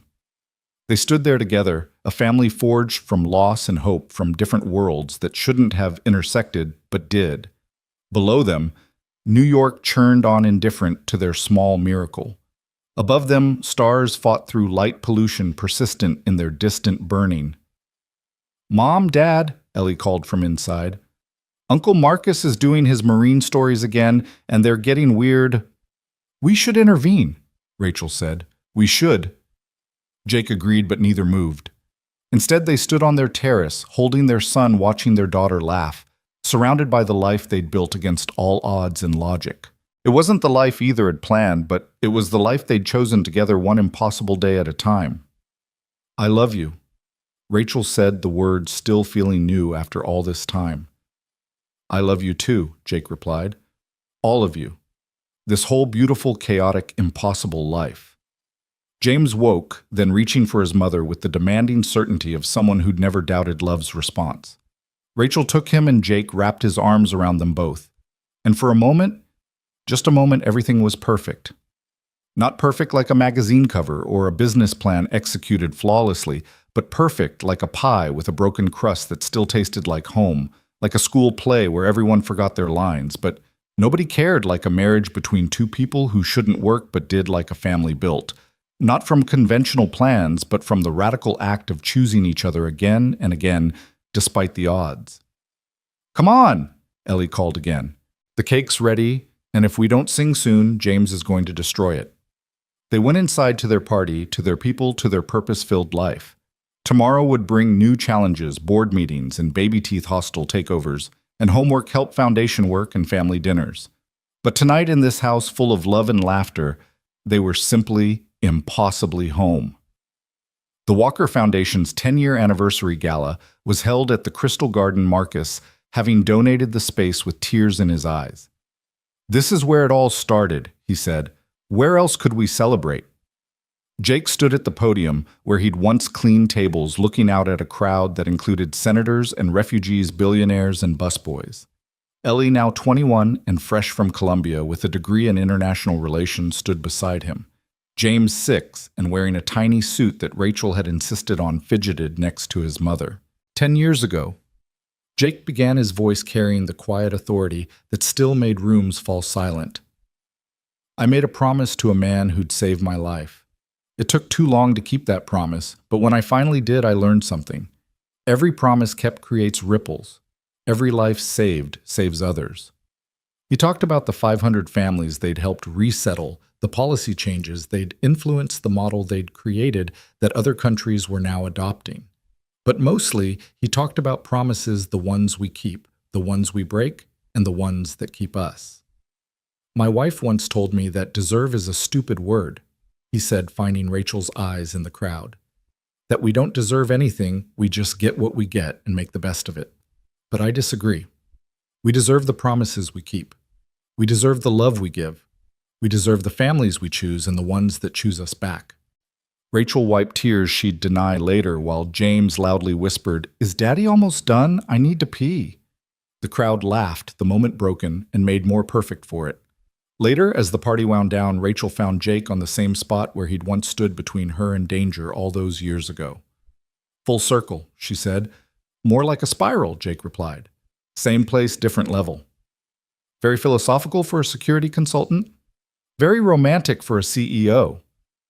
"Former CEO," Rachel corrected. She'd stepped down the month before maintaining ownership, but passing daily operations to her hand-picked successor. "Now I'm just a foundation president and professional pain in the ass." "My favorite kind." They watched Ellie work the room with Rachel's strategic mind, and Jake's genuine warmth, watched James charm everyone with his father's quiet confidence, and his mother's sharp wit watch the life they'd built pulse with purpose and possibility. "No regrets?" Jake asked their old ritual. "None," Rachel said, "except maybe your hair. What's happening there?" "It's distinguished gray." "It's certainly something." He pulled her close, and they swayed slightly, dancing to music only they could hear. Around them, their worlds continued to merge and multiply, creating something neither Queens nor Manhattan, neither corporate nor military, but uniquely theirs. "Hey, Mom. Hey, Dad." Ellie appeared beside them. James just told Senator Williams that his speech was boring and he should use more dinosaur facts. "That's our boy," Jake said with pride. "We should probably intervene," Rachel suggested. "Probably." They all agreed, but for a moment longer, they stood together in the place where it all began. Three people who'd chosen each other despite the odds, who'd built a family from broken pieces and stubborn love, who'd learned that sometimes the most beautiful things grow in the spaces between worlds. Then James's voice rose above the crowd. "Did you know velociraptors were actually only the size of turkeys?" "Okay, intervention time." Rachel laughed, and they moved together toward their youngest member, ready to save the senator or join James's dinosaur lecture, whichever seemed more necessary. The Crystal Garden glowed around them, witness to their beginning and their becoming, to the quiet moment when a Marine in an apron had changed everything by simply refusing to stand aside. In the end, that's all any of them had done, refused to stand aside from love, from duty, from the promises that make us human. The story continues, of course. Lives don't end with neat conclusions, and families like theirs generate new chapters daily.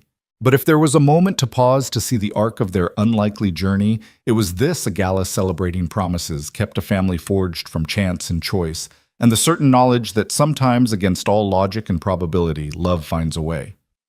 The rest, as James would say with six-year-old certainty, is just details and dinosaur facts. Important, sure, but not as important as this.